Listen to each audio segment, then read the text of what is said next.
hangers. Don't be too surprised. So we've already been excited by a couple of players this year. Scott from South Barwon. Yes. Kane Loftus.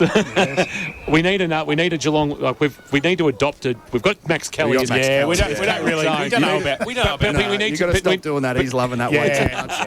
We might put that to bed, I think. No, but we need. K-Rock's own. Darnell Edwards. Yeah, Could be it. Let's see how he goes first. Yeah. Geez, you're a harsh taskmaster. Come on. All right, we'll see how he goes. Kirsch, What? have you got a question? I was throwing to you. He's got blood all of a sudden. Peely, what are you got a role down on the bench at the moment, or are you just sort of watching, or No official role. I sort of mentor? No, I help out a bit with the rotations, and David Hanley obviously he's not playing today either, so he and I will sort of do a bit of that and just talk to the boys. You know, we've got Rick Wild, Darren Forsman, Josh Montano, and Greg. So they're pretty solid. It's a fairly handy coaching Pretty staff, solid. isn't it? Yeah, so I'm pretty happy just to Sit back and have a look. a little bit. Yeah. In the reserves, Leopold 5'10", Geelong West 5'2". Kirsch? Oh, no, I'm just saying that you were talking about your outs, and obviously there's a few outs today, and you've talked about the players that come in.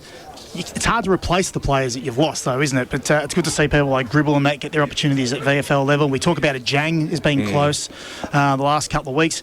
How's he been travelling? He was emergency 3 weeks ago for Werribee. So, is he close again? Any closer? I think he has to be close. I mean, he's played outstanding GFL football now for 18 months, and I think Noah went up on Friday night and by all reports played pretty well for Werribee. 18 possessions on I watched the game. He played really well. So I think for Emmanuel, he probably just needs a crack at it. And once he gets a crack at it, I think he'd be certainly up to the level. And hopefully that comes for him before the end of the year. And we love having him. Unfortunately, we don't have Noah or Chopper today, but having Emmanuel's, that's always a bonus for us when we do have him. Leopold's out on the ground, and there's a banner about to go up for Scotty Frangos. Talk to us about Scotty. He's been here longer than anybody else when it comes to playing. Was here when you got here. Talk to us about his influence on the group, and not just, I suppose, on the playing side of things, but off the field as well, where he's also coaching the development team. Yeah, Franga's obviously, he ever since I've been here, I think he's still the only one that's still around from when I first started, and Luke Sharry spoke pre-game about what it means for Scott to reach 200 games. There's not many Geelong West players that have achieved that, and at a club that hasn't played a lot of finals, it makes it a little bit harder to get there as well. So I think for Franga, it's a really, really strong achievement. He's a life member of the footy club. He does a lot of work out behind the scenes, coaching juniors, and he coaches the twos now as well. So hopefully today, for the boys and for his sake, we can put in a really strong effort. He's going to sneak down forward, I think, today. So hopefully we can wind back the clock a little bit, back to his glory days, forward. I suppose. Yeah, he did start forward before, becoming a really, really good small defender. So I think it was against a game against Leopold that Andy Viola sent him back and gone, hang on, this works for you. And I from think there, it probably turned his sort of his senior career around in a way, and then for a good 2 or 3 years there, he was probably the best small defender in the comp, and he got rewarded there with that Team of the Year selection as well. Well, the size of the banner is relevant to Scotty as well. Yes, it's not much to it, is it? It's not going to take his head off, put it that way. And it's unobtrusive, which Scotty is as well. Correct, exactly that right. banner is everything that represents what's good about Scott what, Frangos. they're sometimes the harder ones to get through. There's a lot of crate papers going into it. Whack, held together with a lot of tape. So just for the numbers, so he debuted round 1 2009 versus Grovedale. This will be his 179th first 18 appearance, and he's played 21 at 12 o'clock, most of those coming very, very early. I think other than he played one earlier, I think Joey's might have been this year he played in the reserves. He played... Was it Colac, he had a run down there. I'll tell you one thing I like, Kingy. Leopold is staying out in the ground out of respect for Scotty, which is a good thing. Yeah, absolutely. Fantastic. And we'll see him chaired off after the game as well. So Scotty Frangos, game 200. Just had a message coming through. It's from my personal KFC. It's from A. Donahue of Inverleigh. Can you ask David when he's coming home? No, that's not legit. It's not legit. It's not legit, but it's coming from me. Is there a want to finish there eventually? I don't really know, to be honest. Like, I've been at Geelong West for a long time now, nearly 8 or 9 years, and I mean, I've still got some mates out at Inverleigh. Gets to see those reptiles in the cricket season, doesn't matter. I think they're going well enough without requiring me anyway, so... I mean, to be honest, I'm pretty happy at Geelong West, and this is probably classed. This is my home club now anyway, so not at the moment. Yeah, fair enough. They're going to win one? I hope they do. If it's not this year, don't know. It's got to be But we soon. did say that 3 years ago. If they don't win it this year, they'll never win one. And now they've come back They got to again. win one. No, I think they probably are the side to beat this year. I think between them and maybe East Geelong, but they're going pretty well and starting to get some good players back into their lineup. So Well, if it's not this year and it might be next year, it might be something to think about before you retire. Peely, good luck with the recovery. Really appreciate you taking the time to join worries. us. Thanks, Make the most of people waiting hand on foot for you, driving you around, all that sort of thing. Milk it for all it's worth. That's it, yeah. And as they say, if you think it's right, give it another week. Yeah. Thanks for having me, boys. Appreciate it. Really Go on, do. you Peely. David Peely, good to see you here in the Carrot Box. David Peely, injured captain of the Geelong West Giants, joining us on Carrot Footy. We need to take a break, come back, and we're into it on a Sunday afternoon. Leopold, Geelong West. Looking forward to this one. Should be an absolute cracker as round 12 comes to a conclusion here at West Oval. Thanks to Abco Cafe 24/7. We've got you. Live, breathe. Carrot Footy. Tom, Lingy and Loggy on K-Rock 955. Don't crack it because Loggy said you give far too much information. Nah, it's all right. That's okay. I get it. He doesn't like feedback, and that's fine. I'm not here to give him feedback. But he's in the big boss man He's here to position take the now. feedback. Yeah. Well, you can. I've got a little box. It's called the rubbish bin. He sort of prefers the dictator style of management, Yes. does he? Yeah. Okay, all right. Emphasis on the first half of that word. It's all right. Saddam, Lingy, and Loggy. All right. I cannot grow that impressive of a beard. You know that. I know that was a facial hair gag. Tom, Lingy and Loggy. 6 a.m. weekdays. K-Rock 955. Find your perfect fit at Swim Sport and Leisure Centre. One membership. Access to 6 centres across Greater Geelong. Footy fans, now there's a better way to get to the game. Forget the hassles of driving down the freeway or squeezing onto a train. Take a spacious, comfortable, fast ferry direct from Geelong's waterfront and make getting to the footy stress-free. With a fully licensed cafe on board, enjoy a snack on the way over and a beer or wine on the way home. Your trip to the footy is now more fun. Book footy ferry tickets at portphillipferries.com.au. Now at Harvey Norman. Philips Essential Extra Large Digital Air Fryer. Hot price $199.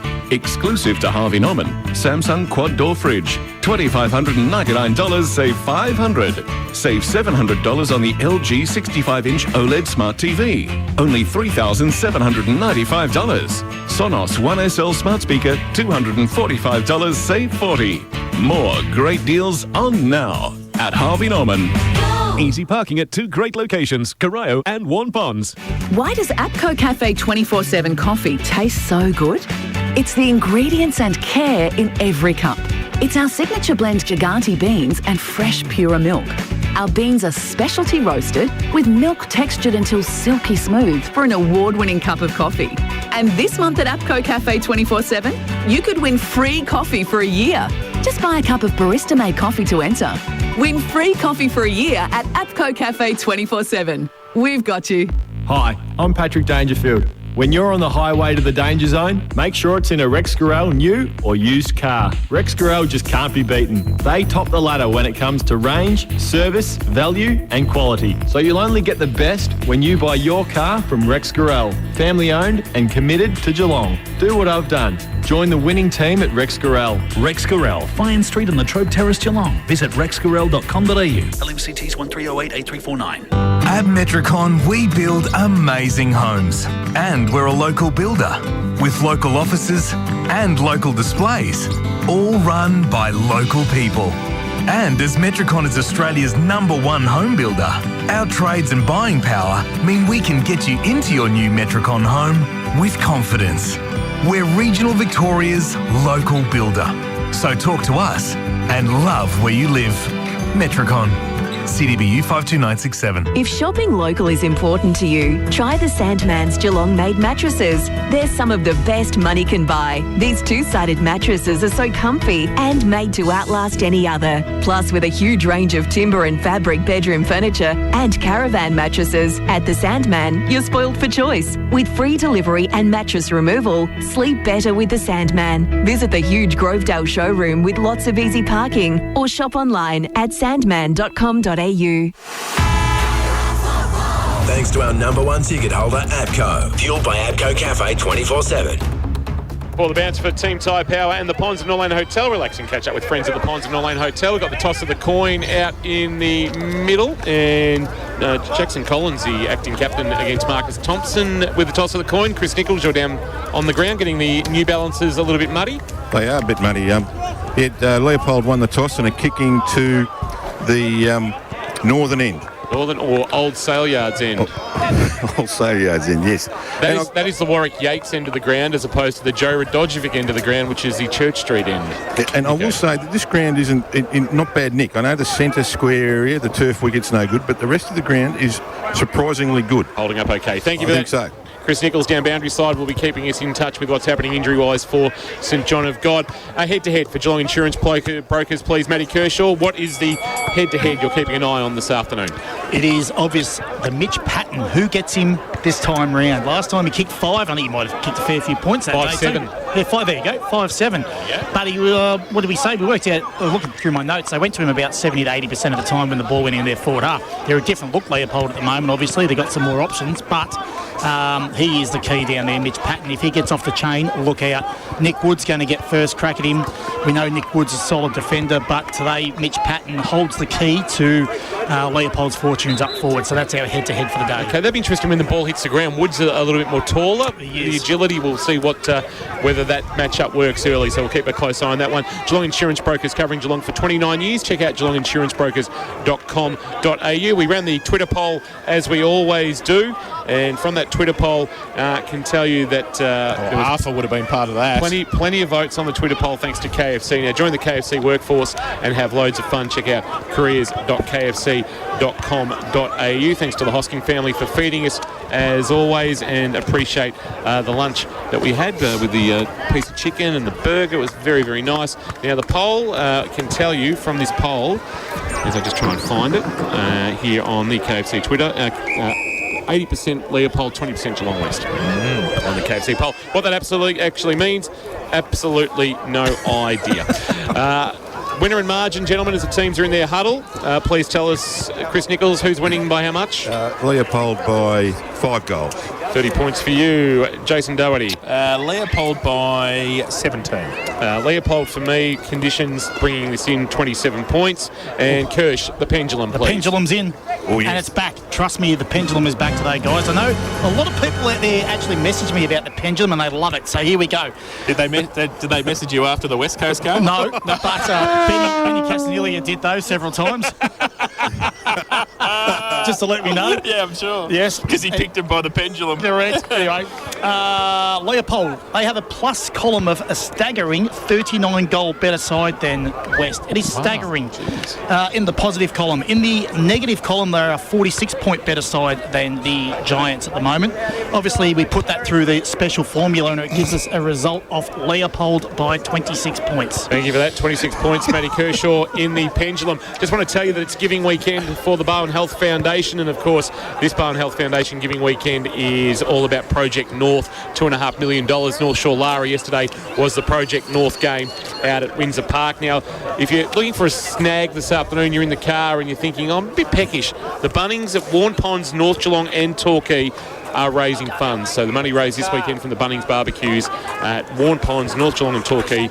Get yourself a snag and a can of soft drink, and that will go towards the Giving Weekend for the Bowen Health Foundation. And of course Project North, where the Corio Dental Service will be co-located to Bowen Health North, which is very important that people north of the Telegraph Bridge get the opportunity to have access to good health services as everybody else does around Greater Geelong. We're about to get underway. First quarter with umpires Jones, Gower and Rankin controlling this one. Should be an entertaining Sunday afternoon. Great to see Logan Wagner. I know he'd rather probably be in the Werribee lineup at VFL level, but he's at Leopold and he is out on the ground ready to go in this opening quarter. Tyler Watts will wear the long sleeves. He'll go up against Connor Giddings in the ruck. Good crowd here too, Kingy. Great crowd. Leopold are well followed and have been, obviously, even from their Ballerine days. They always draw a crowd no matter where they play. So first quarter underway thanks to Harvey Norman. Here's Jason Doherty on K-Rock Football. So it's going to be Giddings to start in the ruck for Leopold up against Tyler Watts. Umpire Jones throws the ball in the air. Watts gets it down. Free kick found already in the middle. And it's going to go to Geelong West. It's going to Edwards. Edwards. He started in the middle on Logan Wagner. I reckon that's a Wombat Gully Plan Farm matchup. Yeah. And he goes short. and finds Lovell, who goes laterally to Mrs. Slocum, who takes the mark on centre wing. He gets the K-Rock's own. He wants it back, I think, Max Kelly. Inside 50, and he's going to do well to become K-Rock's own as well. Gets to Tyler Watts, who takes the mark 35 out, 45-degree angle. I like that from Watts. He pushed really hard forward offensively to challenge the Leopold ruckman, and he did challenge him in none other fashion than taking a mark inside forward 50. I'm right behind this. So early. Rock Dog is behind this.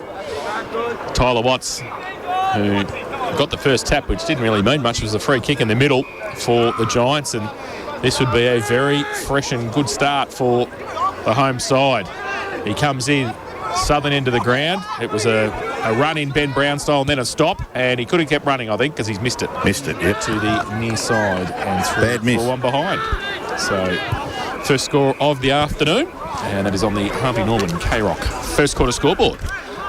Baxter mentioned Marcus Thompson will be a nice little matchup as well. Kicking duties in the hands of Matthews, and the Hoppers crossing product sends it towards half-back, looking for a fly from Jennings, who was able to cause a spillage. Jai Thompson's handball missed its target, but Hughes came for Leopold, wrapped up in a tackle by Evans of West, and we'll get a ball up at right half forward. Just below the scoreboard, thanks to Harvey Norman, that shows West with an early lead, one behind Leopold, no score. Umpire puts it into the air. Watts going at it against Jennings. Here's Hughes with a handball release to Jai Thompson, who's wrapped up in a tackle, tried to get a handball back to his brother Marcus, who turned 27 during the week. Couple of birthday boys for Leopold during the week. Marcus Thompson, 27, Sam Hughes, 32, who's, I think, been controlling the fortunes of the St Joseph's College First 18 in season 2022. Watts gets it down. Lovell at the front. Inside 50, 2-on-2. Collins puts a hand up, can't take the mark, off hands. Fresh air shot came from Moi Moi through the middle. Lewis got the handball out towards, it's actually a Jang wearing 58, I think, who's got the ball forward. Takes a Hamlin hanger in the goal square, if you don't mind. Put the one hand up, big bit, and brought it down. And it's taken the mark, only 10 out from goal. I think a Jang's wearing 58.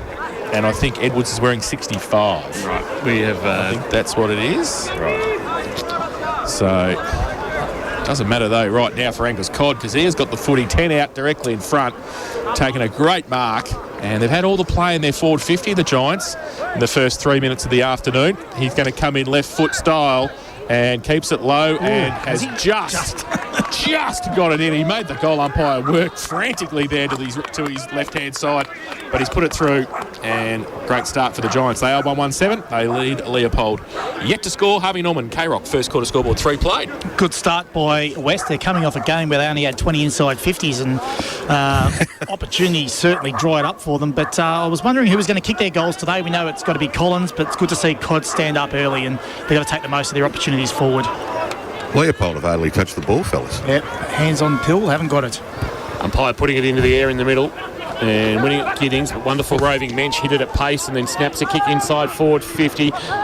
Leopold brought it to ground. Chance for West, but no clear pick-up. And here's a Jang head over the footy. Well, wonderful pick-up, Kelly in the wet, but under pressure his kick was a scrubber inside 50. Mayborn one way, Collins the other.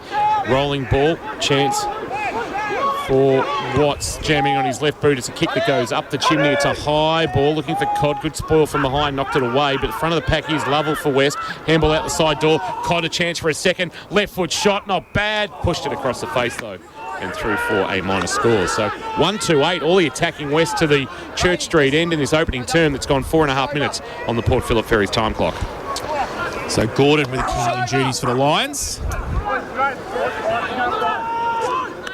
It's got Thompson short. He elects to go to the outer side though. Go outside 50 with the kick. Packed there, 2-on-1. Mensch at the back, makes it 3-on-1. Wheels around on the left. Up the shot tower towards 50. Punched away by Marcus Thompson over the top of Lovell, who's bought his own footy this afternoon so far, and we will have a boundary throw-in. Burgess and Moi Moi's a nice little battle too up forward. They've made a few changes with their line-up, the Giants, haven't they? In terms of, we said we obviously knew Frangos, but Moi Moi up there as well, not further up the field. So boundary throw-in. Giddings got it down to the front. Mensch roved it, got it to Lovell. Kick was partly smothered. Moi Moi comes out at pace and gets it. Evans around the corner, left foot, kick! Oh, Codd comes at it, can't take the mark. Ball spills free, falls to the side of the pack. And ball still in dispute, about 30 metres out from the Giants' goal. Pack develops. Jai Thompson's in there. And the umpire's going to come in and ball it up. 1-2-8 the Giants, leading Leopold. Yet to score, 5.5 played, first term. So about 25 from the West goal. Umpire Jones puts it into the air. Tapped down by Giddings, roving by Jai Thompson. Handball missed the target in Matthews, but Moi overrun the loose footy and missed an opportunity. Thompson had to come again, dived on the footy, so did Mensch. And it's locked up, and it's still in the Geelong West attacking zone, about 15 metres from goal. So a real opportunity here to bang another one on for the Giants. As umpire puts it into the air again, tapped down by Giddings. Here's Thompson doing some wonderful roving. That's Marcus, and jamming it on his right boot to half back. No mark taken by Lockie Hanley. No David today. A handball back, and a short little left foot kick is okay for a Jang. And the mark is taken about 47 from goal. Jai Thompson standing the mark. And Emmanuel Ajang, normally in the number 33, wearing the number 58, which threw us out. Numbers all over the shop here for the Giants. Long point. Oh, could well be. He just sits it up to about 20 out from goal. Lewis is his marking target. He can't take it. Front of the pack, Hughes gave a handball off. Marcus Thompson, high kick again. They got numbers, West, including Evans, but he can complete the mark. Handball on the up from Scott was good to Wagner, and Leopold are out for the first time. He goes towards half forward with the kick. It's a 2-on-2. Hanging back there. Can't pick it up, though. That was Fleeton for Geelong West. Happy to see it over the boundary line in the end for a throw-in. And we'll have it on the outer side. They were set up pretty well then, West. They've actually thrown Leopold's structure out of whack a little bit because Patton's having to get the ball up centre of wing, so they've thrown him out a bit. In front, Watts got the tap down. Thompson got it away. Wagner got his head ripped off. And he gets up pretty quick. Gets the kick laterally. Oh, just inside the field of play. Hughes takes the mark right on centre wing on the outer side. Interesting lateral kick there, Jace. Ball inside towards half forward is okay.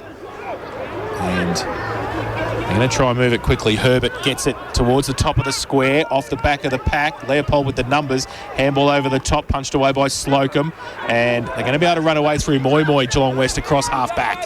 He has a bounce and then just steadies and kicks now towards half forward. Looking for Collins in a one-on-one. Jennings couldn't complete the mark. Knocked it to ground level. Numbers at ground level. I think it was Codd with a handball on the up was okay. Moy's got it now. He's kicked wonderfully smothered. And it's going to roll to the boundary line. And Drennan sees it out. Tom Drennan, I'm guessing Gareth's boy. I would guess so. And, gee, I feel like I've gone back in time with a Drennan and a Kelly running around for Geelong West. Just need a Gribble out there, and really I'm stuck in 1996. Right half forward, boundary throw in.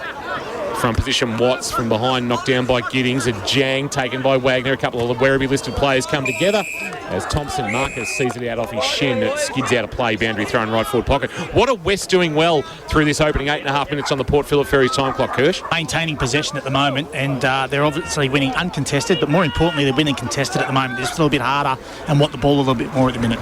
From behind, Giddings won the tap, but only as far as Lewis. His kick goes up the chimney inside forward 50. They're queuing. Oh, wonderful stretch and mark. That's a fantastic grab taken for West, and it might be, is that Frost who's taken it? With the man on the mark, 45 from goal. Well, he's wearing 64. He's got 47 listed. So well, who would know at the minute, I suppose. It's Smith, Jones or Brown. Correct. This is their third mark inside forward 50 as well, Kingy. So not only the repeat entries, but marks inside forward 50. From outside 50, it won't have the distance. Might be that old-fashioned long point. It is offhand and through for a minor score. So Geelong West now 1-3-9, doing all the attacking. Leopold have only been inside 50 once for Kerrs Hire. 9.5 minutes gone in this opening term of Carroll football. Thanks to Harvey Norman. Think Harvey Norman for all the big brands at Geelong's best prices. Lane kicks it in. He's turned it over. Lovell, handball to Moi. Turn around, 30 metres out, around the corner. Where is 10th goal of the day contender? Philip Moi. And that is bad play from Leopold. Wasn't it? Deep in defence, and Moi has made them pay his first of the afternoon. And the second for the Giants. They go to 2-3-15.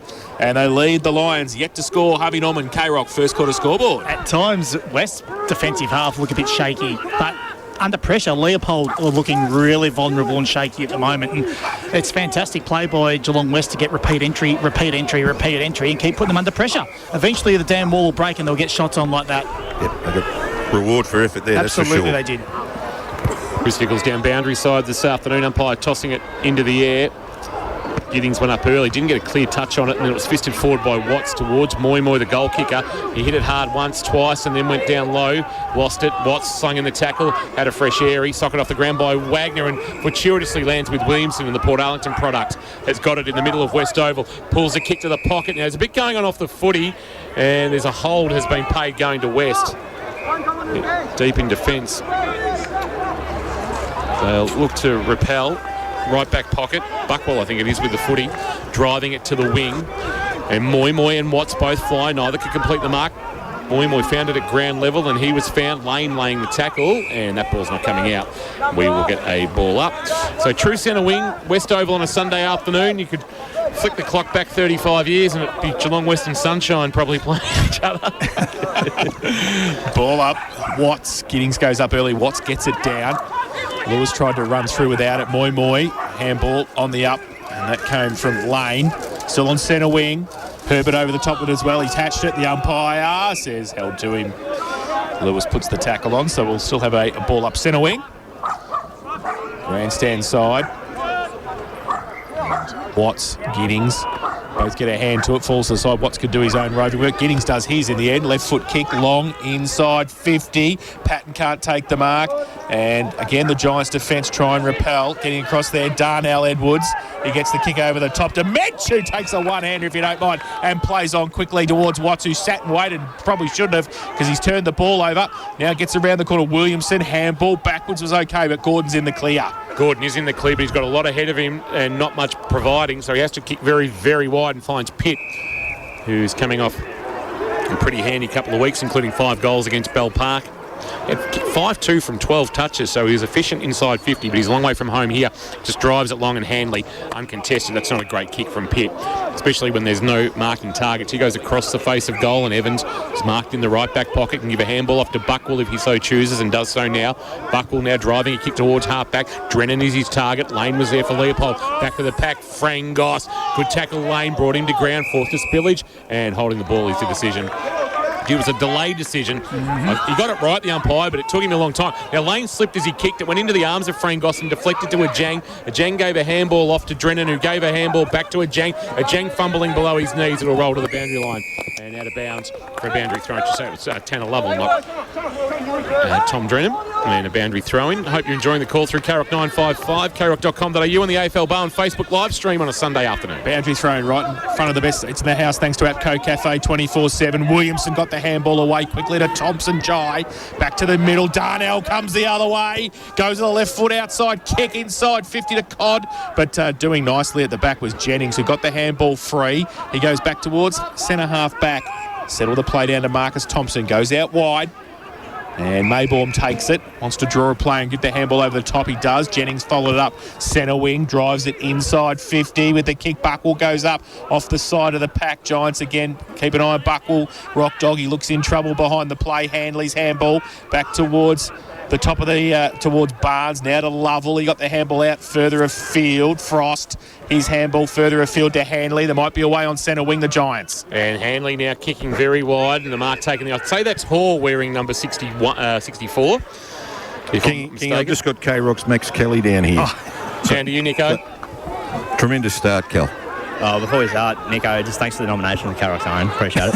But, the boys are up and about. We've had Scotty's 200th. We've got a lot to play for today, so they're pretty revved up, ready to go. And Luke Sherry spoke very well of him pre-game. Yes, Budge. Not many players on the team, no Budge, but definitely inspirational. So, yes, the boys getting another one. But, we're ready to go. Now, while we're talking to K-Rock's own Max Kelly, there's been a soccer off the ground, and Tom Drennan has kicked the first goal of his career. So they got it in long, and the ball has bounced into the goal square, and Drennan has volleyed it as it's set up off the bounce through for a goal. They've got their third. They now lead 3-3-21, I should say, playing no score in this opening quarter. So this is turning into a bit of a turn-up 14 and a half minutes into the opening term on the Port Phillip Ferry time clock, Kirsch. Little anticlimactic for the kid kicking his first goal in GFL football. You'll probably want to go back and listen to it. Well, you know what? If he's going to be K-Rock's own Max Kelly, he has to commentate that stuff as that goes ahead. And then on the flip side of that, no one really went to him after he kicked the goals. Just game on. So go back to the centre. Exactly. And they are back in the centre, and Watts gets it down. He gets it towards Barnes and also Lovell over the top of it. Marcus Thompson kicked nowhere to Slocum, who came off the wing.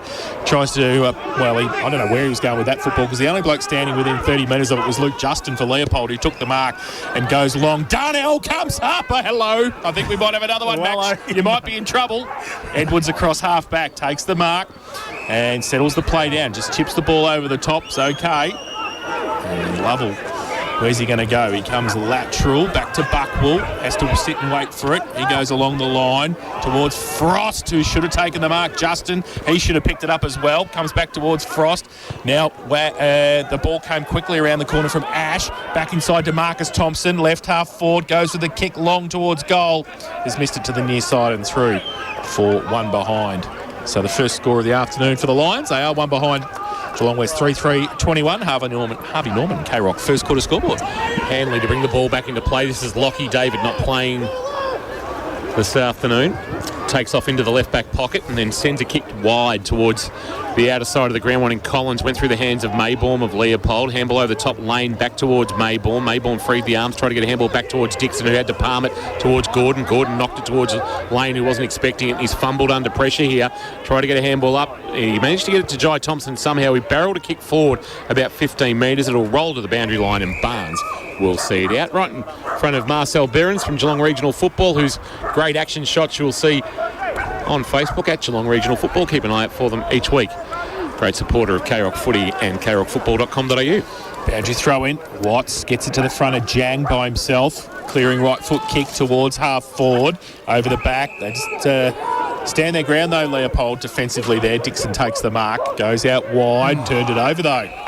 Hall takes the mark on centre wing. Drills it back inboard towards Moi, who will take the mark. Looked like he was going to go, but he just holds it up in the end. He chips the ball over the top to Mensch, who creates some space. 55 out from goal. Wheels and goes quickly into the pocket. Collins comes out. That's a great kick. Mensch, you just said, run onto it, Jackson. I'll give you the football. And in front of the scoreboard, Jackson Collins has taken the mark and will shoot for goal from 30 metres out. Superb football then, boys. They look a bit shell-shocked, Leopold. They do. And it's noticeable down here on the ground too, mate.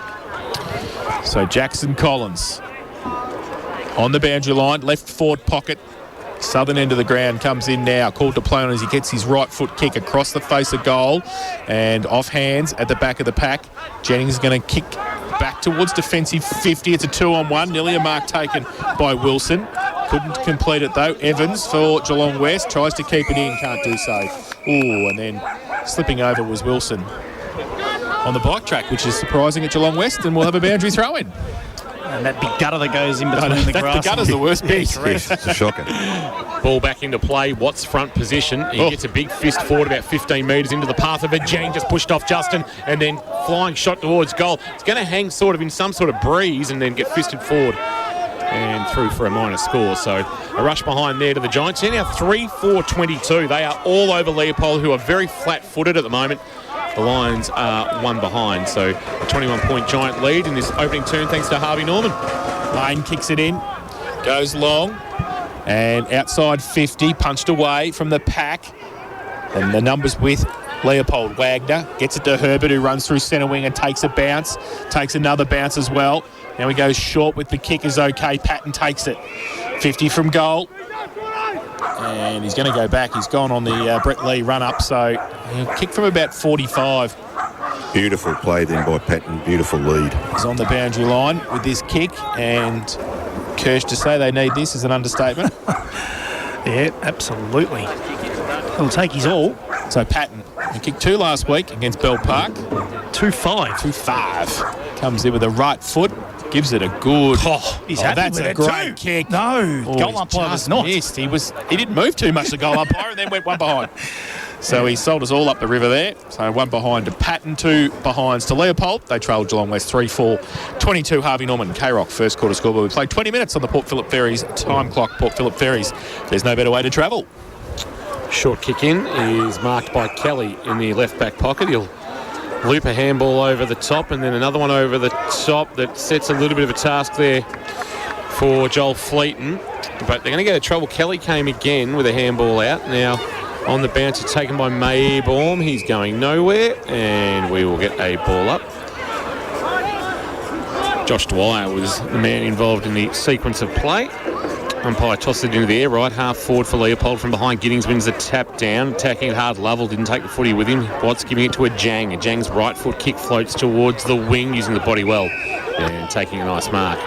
There's Matthews, who's really come on in leaps and bounds in his second year. Drives a kick inside forward 50. Going up was Dwyer off the hands of the pack. Quick snap. Might have been touched by Wood. Like a goalkeeper deflecting it over the top of the bar. The shot from Bailey Kelly was knocked through for a behind by Big Nick Wood. And another minor score for the Lions, who are just starting to win some footy but can't put it on the scoreboard. They're 3 behind. Geelong West 3-4-22 as we approach 21 minutes gone on the Port Phillip Ferries time clock.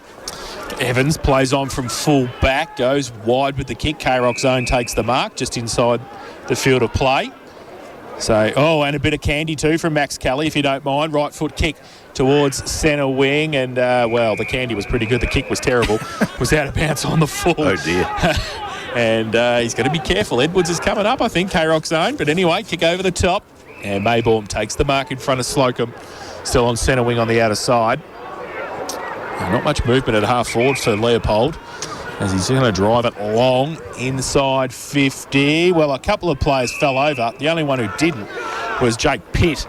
And he stood tall and took the mark and will shoot for goal from 35 out directly in front. Around the grounds for Leopold Sporties. Richmond now lead Geelong in the VFL 85-81. 21 minutes gone in the final term. Pothole left came back here and Geelong went to sleep. So, Jake Pitt, who kicked 5 last week against Bell Park. Chance for his first and the Lions first. That's pretty close, but I was going to say that's not going to be their first, I don't think. He's missed it to the near side. Through for another behind. So they are 4 behinds, Leopold. Geelong West 3-4-22. Harvey Norman, K-Rock, first quarter scoreboard. They are enjoying a bit of time in forward half though, Jace, but they need to get some scoreboard pressure on here. Dwyer to bring the ball back into play. We'll get to Chris Nichols in a moment just to talk about the breeze and whether there's any impact blowing to that end. And Leopold might be wasting it. Dwyer goes very, very long towards the outer side, and Matthews stood tall as bodies crashed around him. He'll come inboard with a well-weighted kick to Jai Thompson. Haven't caught a lot of since early in the contest. He tried to get Moy to get off the mark and get 50. He goes short to Lane, and Lane is marked a long way from home. He'll play on quickly and swing onto his left boot. Once again slipped as he kicked, might need the long stops. Ball spills into the path of Williamson. Lane will come again, head. Moy was high. That should be a free kick against Philip Moy, and it is. But Lane just twice now has been able to find his footing and steady when he kicks. As we go to you, Nico, the breeze, is there any advantage to either end? No, it's just a westerly, mate, so you've got to play the west side of the ground to attack. So he's got to kick this out to the left-hand goal post, and it'll just go back beautifully on the breeze. We're right behind this, Nico. Nick Lane, just the one goal in his very short career. He has started at maybe too far left, not far enough left, I should say, and as a result, although there's a mark being paid, it has been a mark paid. Yep, Pitt. And I think Pitt's been paid it. Yes, he has. So Tyler Watts has got a wry smile on his face. Now, I don't know whether that's a wry smile to say, come on, I had a piece of that, or I can't believe I've been outmarked here. Or didn't punch it. He needs to step out on the J curve. He'll come out on his left boot here, Pitt. The players, even at this level, are very skilled at this.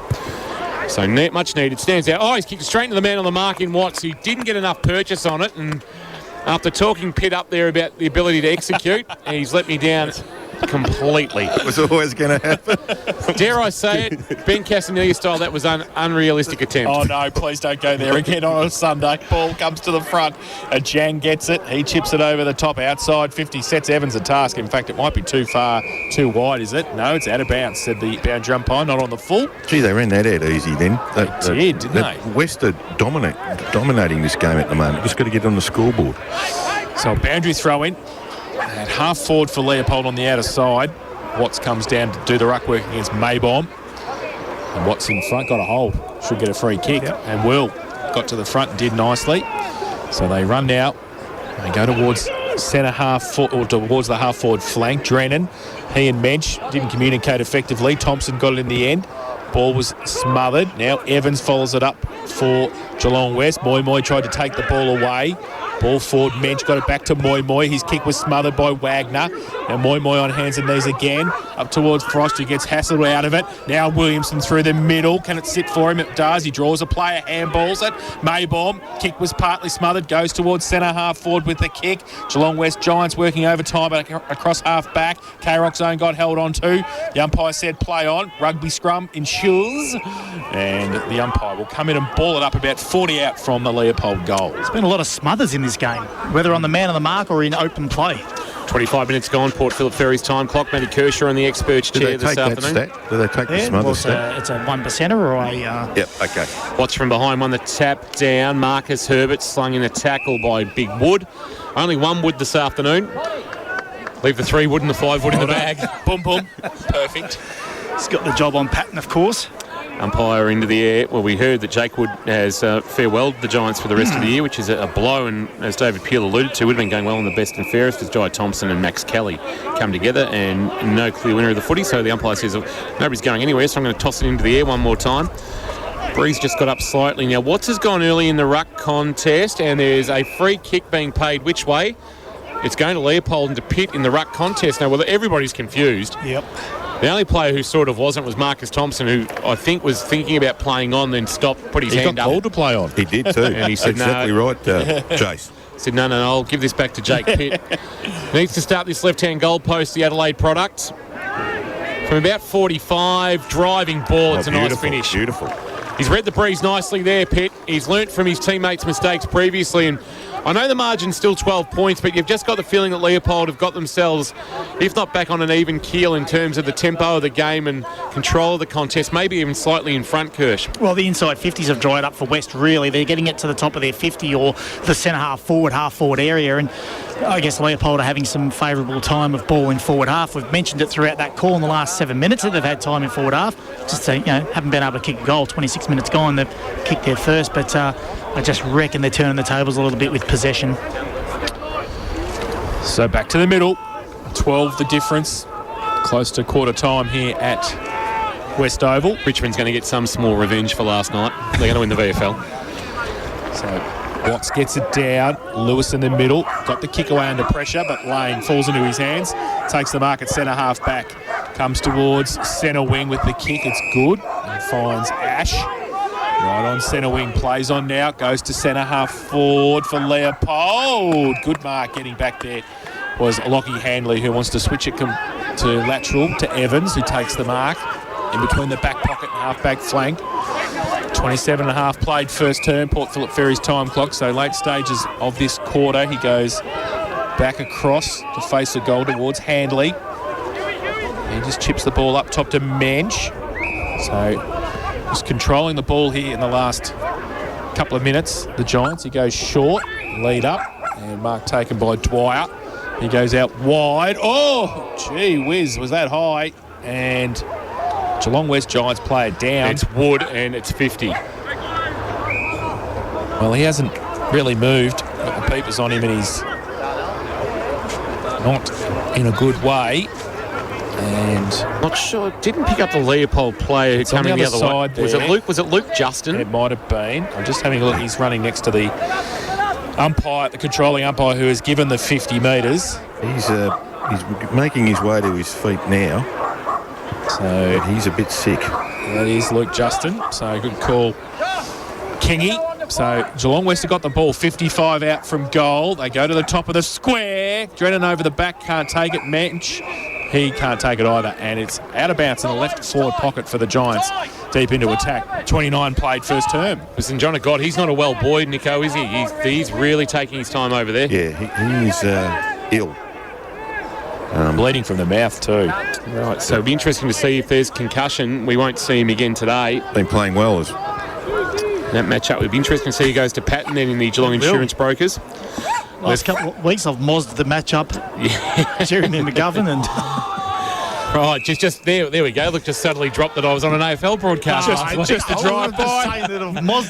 Jerry McGovern, Nick Wood, Jeremy McGovern. Magnificent, yes. Magnificent, mate. Nice. Giddings got high, and he got a little piece of it. Cod caught one high up. I didn't see it. Justin with a kick out of the pack. Barnes head over it, flicked a handball up. Mensch sold some candy, and then his handball, that's holding the ball because it wasn't a clear possession. Good tackle there by Marcus Thompson in the right back pocket. They'll maybe look to open up the broadcast side here. Hughes, who we haven't called a lot of, providing an option, but Thompson says, I'm not going to get the kick there, so I'll drive it along the outer side line. And Barnes, reading it best, takes the mark.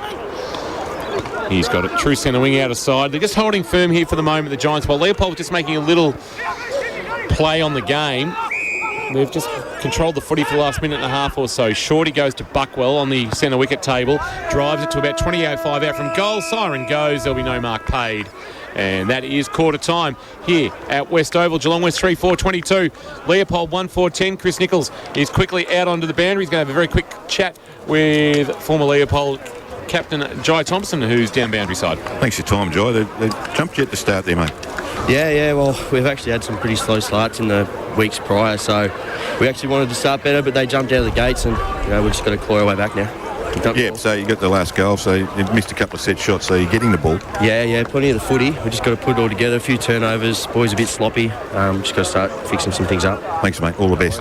Jai Thompson with Chris Nichols down boundary side there. Good to see Jai Thompson back playing footy too after missing all of the 2021 season with a knee injury. 22 Geelong West. Leopold 10 around the grounds for Leopold Sporties. Richmond look like they're going to win that VFL clash at GMHBA Stadium. They're going to come from behind to win. They're 103. Geelong just ticked over to 89, so 14 points the margin in that one. At Marvel Stadium, not at Marvel, down at Blundstone Arena, I should say. Adelaide 55 leading North Melbourne 34. And the Falcons are in action against the Murray Bushrangers. That would almost be done at Avalon Airport Oval. Kirsch, score update. 20 minutes gone in the last. 25-point lead to Murray, 59-84. Okay, quarter time here at West Oval on a Saturday, or make that a Sunday afternoon. Just so used to saying Saturday afternoon, but it is Sunday afternoon here at West Oval, and it's Geelong West 22 leading Leopold 10. We'll take a break. Back shortly. Thanks to Abco Cafe 24/7. We've got you. Live, breathe. K-Rock footy. Wind, rain, cold. Yep, that's winter for you. But it's always summer somewhere. Nah, actually it's not. Sometimes it's only spring and autumn somewhere. Way to rain on my parade, guy. We're teaming up with Hello World Travel in Leopold and Drysdale to bring a bit of sunshine back into your life, sending you on your summer holiday smack bang in the middle of winter. A trip to Hawaii worth $15,000 should be enough to make you feel warm in all the right places. Register now at krock.com.au and get ready to answer the phone saying, "It's getting hot in here." We'll hit the phones from Monday, June 27th, and you'll hit the beach not long after. K-Rock's Climate Change. It's topical and tropical. Escape the cold. Book your winter break now with the travel experts. Hello World Travel, Leopold and Drysdale. Hamlin Homes, proudly Geelong's largest locally owned and operated builder. Distinctively familiar with the region's lifestyles, landscapes and suppliers. Distinctive in history, having served the local area since 1983. Distinctive in our ongoing commitment to the local community. Distinctive in design, taking inspiration from the local environment to create beautifully unique homes that reflect our clients' aspirations. Hamlin Homes, distinctively local. Hamlin.com.au. Hitting G-Town after the game? You know where you're going to end up, don't you? Lammy's. So why not start the night strong? There's nothing that's more iconically Geelong than our very own Lammy's sesh. Get your weekly dose of great tunes all night long. Give yourself something to talk about Monday. And remember, never, ever lamb alone. Lammy's Tavern, open from 9 p.m. every Friday to Sunday, with free entry before 10 p.m. Lammy's, you know where to go. Hello, it's Jamie and Erin from Wombat Gully Plant Farm Geelong. Dad, footy is on. Okay, Erin, but I've got to tell everyone that just like a footy team, Wombat Gully Plant Farm are here to go the extra mile. Stick to the plan, have fun, work together and give it our best shot so your garden can be the greatest garden of all. Dad, you sound just like a coach. Oh, thanks, Erin. Now, whose turn is it to do the dishes? Not me. I'm still on the bench, Dad. Right. So see you soon at Wombat Gully Plant Farm. 201 Townsend Road, Moolap.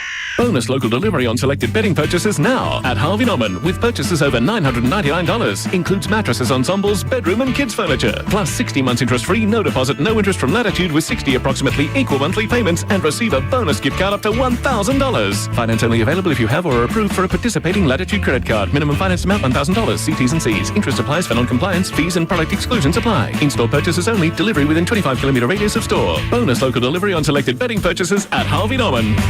Easy parking at 2 great locations, Corio and Warn Ponds. At Metricon, we build amazing homes.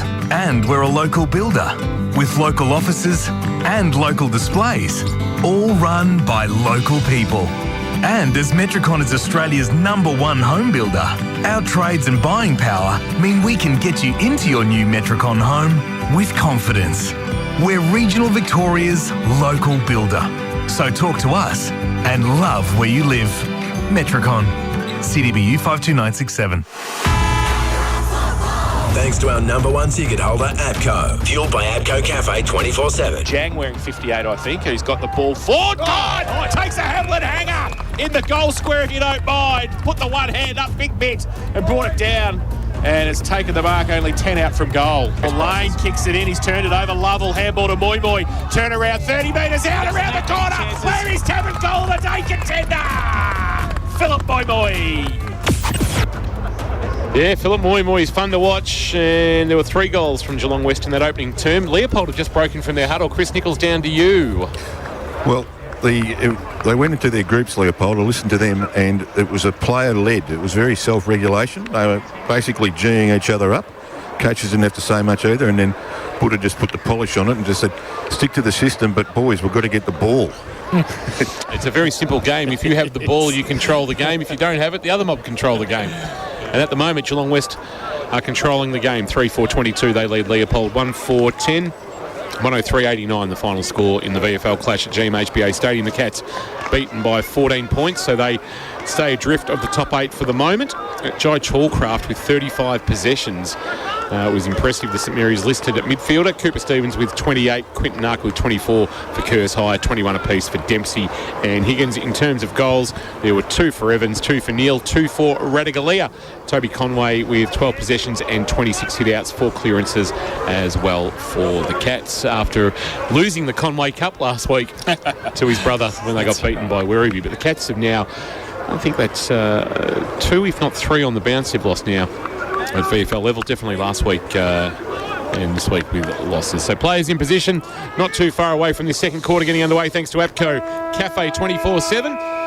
2 ruckmen are ready to go, Giddings and Watts, and so is Jason Doherty on K-Rock Football. And Watts it is who goes up against Giddings and gets a big thump down to Mencho. Umpire Jones down in the middle as well. And Bench can't pick it up. Thompson was right next to him. Marcus and Jai. Jai got it out. Now they go to Hughes. Runs along centre wing. Kick around the corner for Leopold. Came inboard from... that was Burgess who got the kick in, but it was K-Rock's own. Darnell Edwards, if you don't mind, takes the mark. He's a good size. Easy. Used the ball okay too, yeah. He got the ball to the opposite side back pocket and then drive the ball long through Fleeton, who goes outside. Is that a push? The umpire said it is. It's a play on advantage. So they go inside 50. Patton, oh, good punch away though. Dwyer in front. And Mitch Patton was waiting for it to come over the back.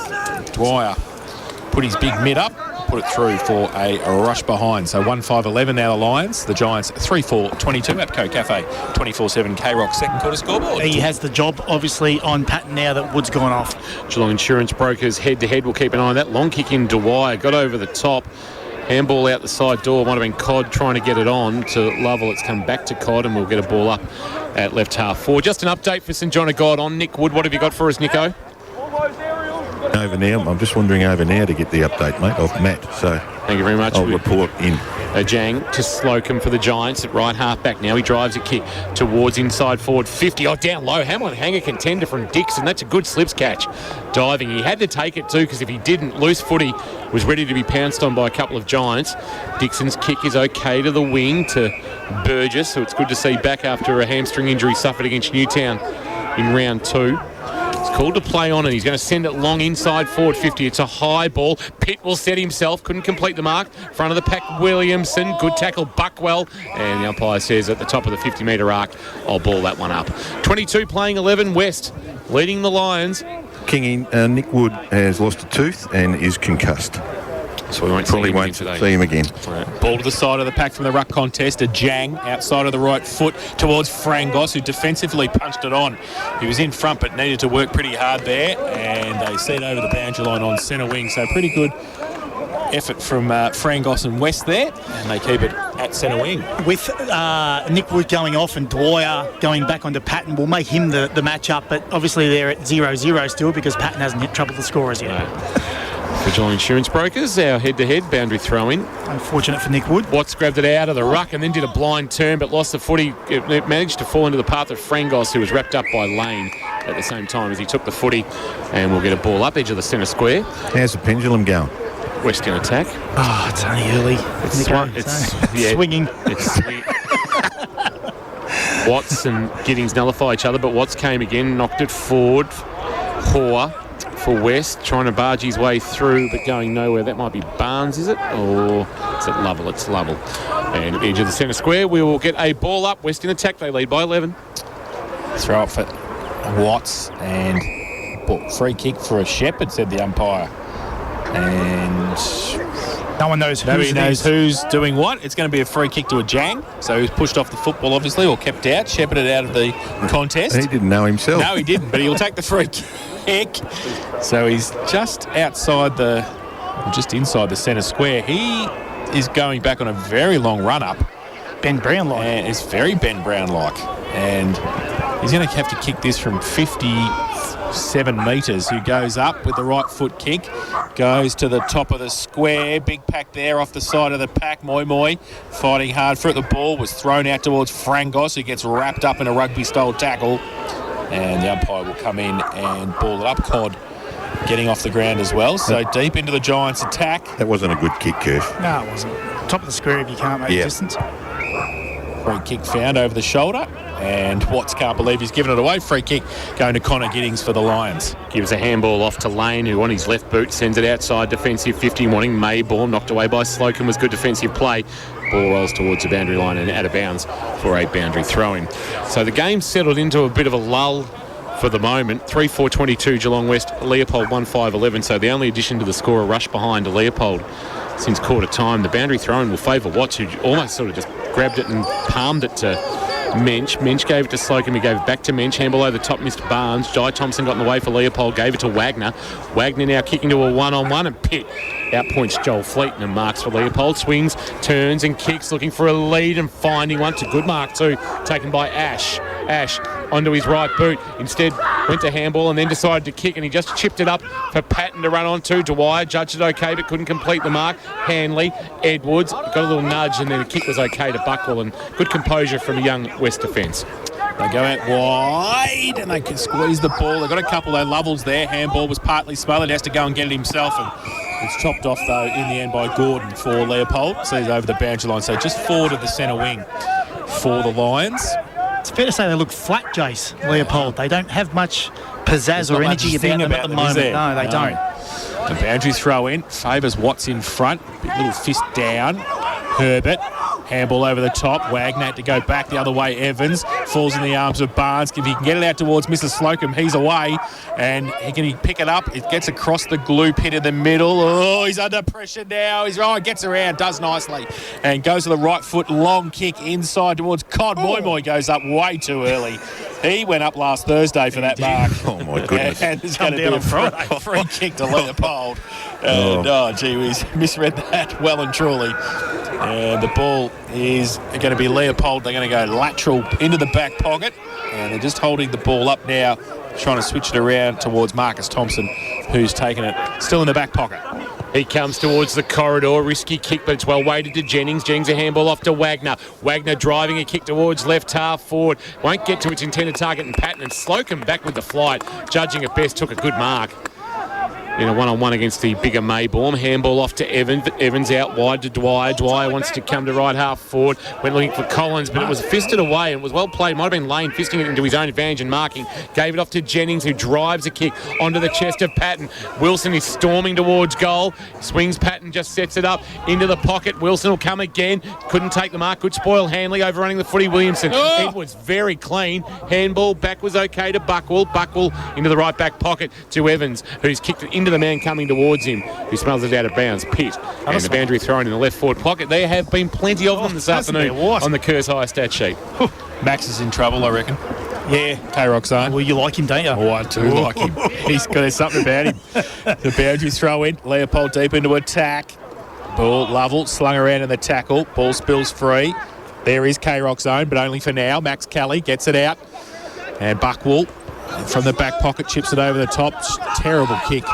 The ball comes back to Justin on his right side, punched away by Evans. Just slow motion football. Very from slow Leopold. motion. Yeah, well, even that received there by Kelly, he's got to come at the ball. Don't just stand there, you've got to come at it. And even the kick was a little bit iffy, wasn't it? 3-4-22 the Giants. They lead Leopold 1-5-11. We played 8 minutes, second term.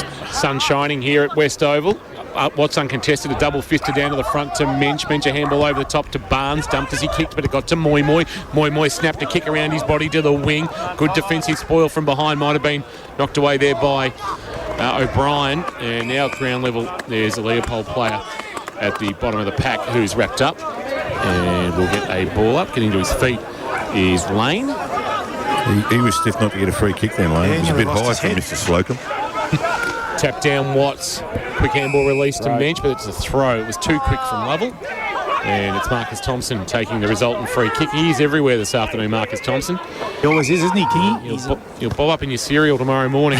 Kick to half forward. Pitt, that's good, strong mark. It's 55 from home now. He chips to the pocket. He's asking a lot there of Bailey Kelly with the kick, but it's going to spill okay for Patton. Oh, wonderful tackle.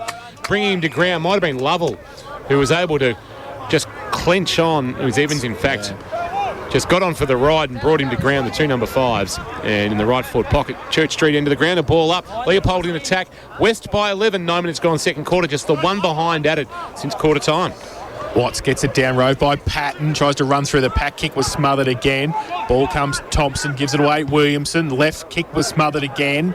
And ball towards the Giants. Frangos got one high. Then a little toe poke kick might be okay. Slocum get it over the top to a Jang at half back. Who's he got on centre wing? It's okay. And Codd takes the mark for the Giants. Just settles it down now and holds the play up because Leopold have worked back well. He goes to the long kick towards half forward. Back up. If you don't mind, I think it was Hall. And has taken a Hamlin hanger contender and he gives it off to K-Rock's own. Max Kelly goes to the high up and under right foot kick inside 50. Lewis brought it to the ground, falls to a Jang. His kick was smothered as well, comes back towards him over the top and drags it in with Williamson. They have to be careful there. Ball to the side of the pack. Now around the corner kick was short to Mensch. His kick up the shot tower. That's not going to be 15. Collins stands under it. Front and centre. Frangos might run out of room. He does. And it's out of bounds for a throw in about 25 around from the Giants' goal. Fair hang by Nick Hall. Oh, what a ripper. Absolute magnificent mark. Playing just his third game from Collar and Noorat in the Warrnambool District League. I think a reigning premiers going back to 2019. Former Leopold star Nick Burke from that neck of the woods. Luke Justin from Leopold also there. Here's Frangos. Around the corner. They'd love to have got him a goal in game 200. It's Dixon marking and now kicking for space, wanting a teammate to run onto it, and Herbert. Herbert loops a handball over the top and they're away. Nick Ash with some room to move on the near side wing. Has a bounce, lowers the eyes, and Kelly presenting up, takes a good mark. Kelly, he gets into the path of Patton. Well done, Edwards. Good defensive spoil. No. Been pinged for a hold. Even Patton's laughing, I think. So he is. Tough on the debutant. Finds himself in a one-on-one with probably the best small forward in the competition and seemed to have played it pretty well, but the umpire thought differently, said he hung on to him and has paid the free He's still kick laughing, for a hold. Patton, I think. Yep. He'll gobble this up now. Kicked 38 for the season, Mitch Patton. Career that's at game 83, 179. I'm not quite behind this. Man on the mark stands about 45 from goal. Patton on an angle no acuter than 45 degrees. On its way, he got very close to the man on the mark, and the kick, he's not going to have the carry. It's going to come off the fist of Watt and go through for a minor score. So 1-6 now, Leopold. They've had 7 scoring shots of Geelong West at 3-4-22. The margin is 10-12, and it's gone in this opening, a second quarter of K-Rock football, thanks to Abco Cafe 24/7. Handley gets into the back pocket. Dwyer has taken the mark and then drives it long. That's a mung kick. He's kicked that into the backyard and turned that well and truly over Burgess's. Burgess will take the free kick at half forward. Wants to play on now.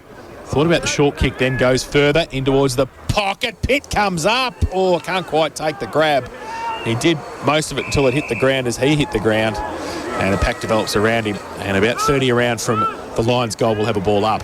Nice bit of sunshine breaking over West Oval. Better than the rain that we copped through a lot of the reserve grade comp. Grabbed out of the ruck there by Pitt. Tried to get a handball. No, it's a throw, said the umpire as he tried to fire it off to Herbert. And the free kick will be taken by Watts, who just does a mountain of work. He is tireless in the ruck. And with no Jaden Symes today, he's going to have to do a lot of it by himself. Watts, right back pocket, just sets a kick up towards back of the wing, flying but not marking Codd. Back of the pack, head over the footy. O'Brien for Leopold. Handball on the bounce, didn't get to its intended target. Burgess trying to barge his way through. They got it out the front of the pack here. Mensch, Collins under pressure from Jai Thompson, gets his kick out of bounds on the full. And a free kick for a push, maybe coming back to West. So a few out of bounds on the fulls too, Kirsch. There's been a few of those. If it's going to come back, is it coming all the way back for a push, is it? Well, he motioned to push. All right, so it's going to be a free kick for Leopold. That Jennings will take. I think it's still out of bounds on the full. It was just getting the mark right. Jennings will send a kick towards left half forward. Pitt flying but not marking. Front of the pack. Williamson was outstanding. Gave it to Wagner, who gave back to Williamson. Tried to loop a handball over the top, but it's deflected back to Williamson, who ran out of room, and it's a boundary throw in about 55 out from goal. It was spectacular from Williamson, trying to make something happening on an afternoon where the flashy has been few and far between. No real spectacle so far. And we'll get a boundary throw in 14 minutes into the second quarter on the Port Phillip Ferry time clock. Watts gets it down to Mensch, wrapped up as he gets rid of the handball. K-Rock's own tried to get it back to Watts, who missed it. Now the pack develops around Herbert. Lewis comes in to put the tackle on. The umpire will ball it up. 55 out from the Lions goal. 5 players waiting to come on too, boys. There's the rotations on the other side of the ground. So the ball up, Watts gets it down. Lewis over the top of it. To get the ball out to Lovell. Slocum. Herbert dropped the footy. Umpire said yes, he did. A good tackle. And Marcus Herbert has got it 60 out from goal on the boundary line. Left half forward for the Lions. Called to play on now. Drives it long to the top of the square. Big pack there in front. Dwyer with a Hamlin hanger contender as well.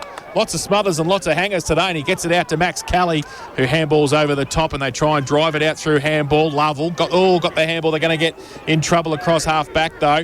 The Lions back inside. Edwards takes the mark. K-Rock's own. Watch out. Here he comes. The West fans like him too as he goes short to Drennan. Someone better tell Max. Drennan inside defensive 50. They've done well to hold up again here. So Leopold have been ferocious in their attempts to find a goal. He'll send it long and go, Jang! Big fly, yes. Over the top, takes a nice mark. A Hamlin hanger contender on the juggle as he came from 4 deep. Emmanuel Jang. If only we could convert some of these good marking into some score, Jace. Yes. A Jang kicks towards half forward now. Well, they're all trying to go. Surely Codd got a nudge. No, umpire said play on. Herbert involved. And now the handball for Jai Thompson, who's struggling to get to the footy. He went to ground and Moy was first to the footy, but he fumbled and Thompson came again, but his handball on the up went to Mensch. Mensch gave it to Lovell. Lovell over the top to Moy. How will it sit for him? He does okay, takes possession. Dixon, a wonderful tackle on Moy, but he got a handball away to Collins just in time before the umpire could say you had it too long, and we'll get a boundary throw in at right half forward, and that probably is the most up vibe and upbeat we've been in the call all afternoon. With a Jang starting with a nice mark and the ball going out of bounds at right half forward. Boundary throw in. Watts comes down against Maybaum to do the ruck work. Watts just takes it out one-handed if you don't mind. Get the kick around the corner inside 50. Oh, that was a drop of ball in the tackle there, but Thompson, Marcus gets it away. Tumbling punt. Evans should have probably taken the mark on centre wing for the Giants, and then he kicks it around the corner. Maybaum gets there in front of Watts this time and takes the mark for the Lions back end of centre wing. Not too many 6'4" wingmen going around. No. So he plays on. Oh, that's a mung kick. Edwards in front, doesn't take the mark. Second effort was all right, though. And Latchley's got some good vision, I tell you, for a kid who's playing his first game. Handball over the top to a Jang at centre wing. Oh, slips over the crucial stage, needs some support. K-Rock's own Max Kelly's not going to let Edwards take the mantle too easily. And he gets the kick over the top. And Mensch takes the mark at half forward. He's 65, make it 70 from home, right in front of Chris Nichols down boundary side for us. For St John of God, Nick Wood out of the contest with concussion after an incident in the first quarter. Kicks inside 50, went through the hands of Collins. Back of the pack, that might be Lewis with the footy. And he's at the bottom of the pack and he's getting to his feet now, and we'll get a ball up in the left forward pocket. In fact, it was Cod. Ruck contest, Maybaum won the tap down. Chance here now to attack out of trouble. Here's Herbert with a bounce. That's cheeky. Confronted by Frost. Handball at close quarters. Lane over the top, try to get it back towards Burgess. He ran himself into trouble really in the end. And it's out of bounds for a boundary throw-in. So we've had 4 goals through 18 minutes of the second quarter in this contest, and none in this second quarter. The last came at the 26-minute mark of the first when Pitt kicked the first for the Lions. Watts got it down to the front. He nearly falconed it off his head, actually, towards Lovell. It comes back to him again. Tries to ride the bump and get the ball out. It does come out. Lewis comes at it. Moy over the top as well. Does he get a shove? The umpire said yes, he does. And Phil Moy will take the free kick, wants to play on and kick it around the corner. Right foot kick. He's done that a few times at training because he's put it through the Lambie's Tavern goal of the day, Phil Moy.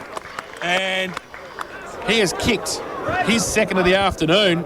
And we were just saying there, something needs to happen goal-wise. And it has from Geelong West. Opportunity there. 4-28 they lead Leopold, who are 1-6-12, and that's on the Upco Cafe 24/7 K-Rock second quarter scoreboard.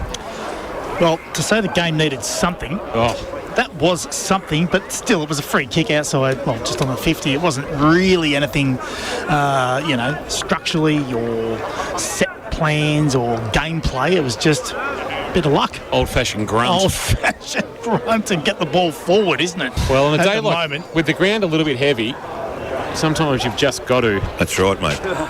You did well, Philip. Territory game. Maybaum to do the ruck work against Watts. Watts climbed high, won the tap down, went through the hands of Lewis. Here's a Jang.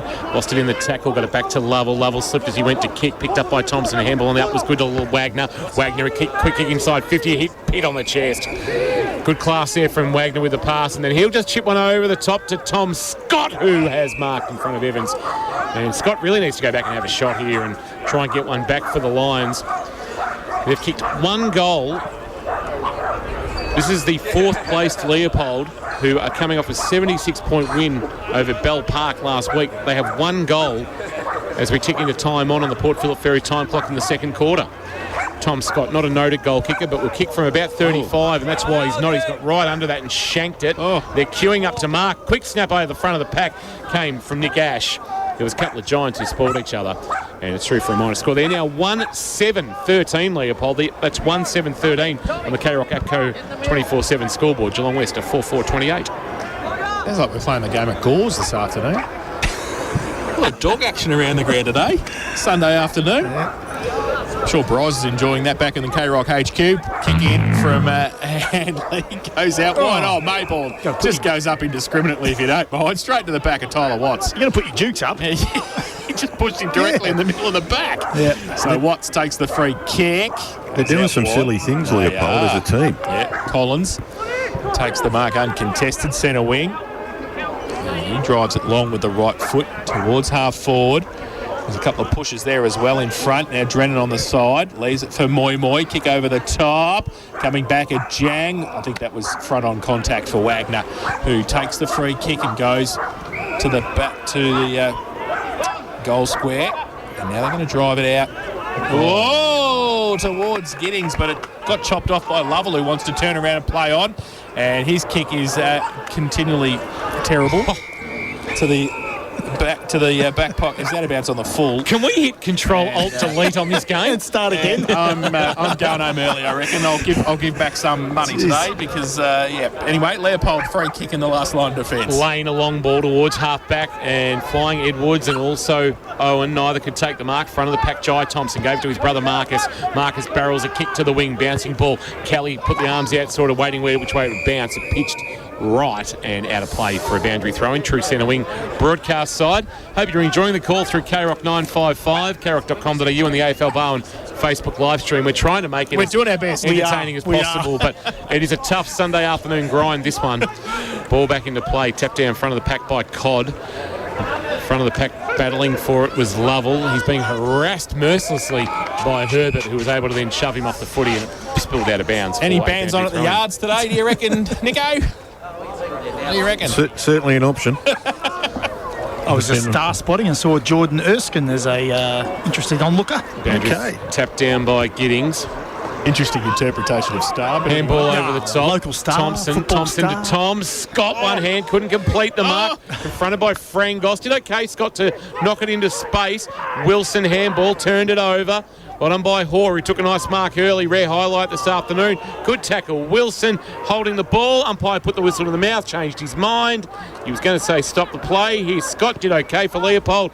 Kick inside 50. It's a shank. Picked up by Ajang, gave it to Frangos. Frangos, a nice little bit of footwork. Driving ball towards forward 50, back with the flight. Marking on the chest is Matthews, who tries to open up the broadcast side with Justin, who will want to get back onto his left boot. He's a natural left footer, and now he's going with he's got onto a torp, and he's just said, let's get out of here. Oh, Edwards, back with the one hand. Has taken his own hanger. He's having some sort of debut, Darnell Edwards. That's who? Get him off the ground now. Let's put his stocks away. Short to Tanner Lovell, who marks it left half back in front of the best seats in the house for Abco Cafe. It's a nice corp as well. He goes towards centre wing, off the back of the pack. Handball came towards Marcus Thompson, tries to ride the bump, gets the handball back inboard.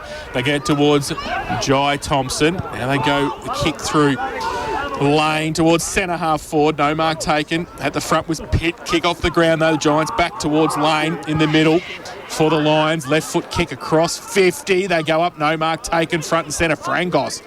And he gets a short little kick. It's nice too. And they're going to be able to move the ball to Lovell laterally across just inside the centre square at centre half back. Now he goes to Moy. Got Watts in support. Watts gives him half a shepherd. Then he gives it inboard over the top. Down. Dangerous handball back towards Watts. He tried to tap it on Leopold. They collapsed. The handball was a bit slick. Coming back was Burgess. Got around one. Got around two. Handball back. Standing start. Jennings around the corner. Up the shot tower. Watts can't take the mark. Tapped over. A Jang.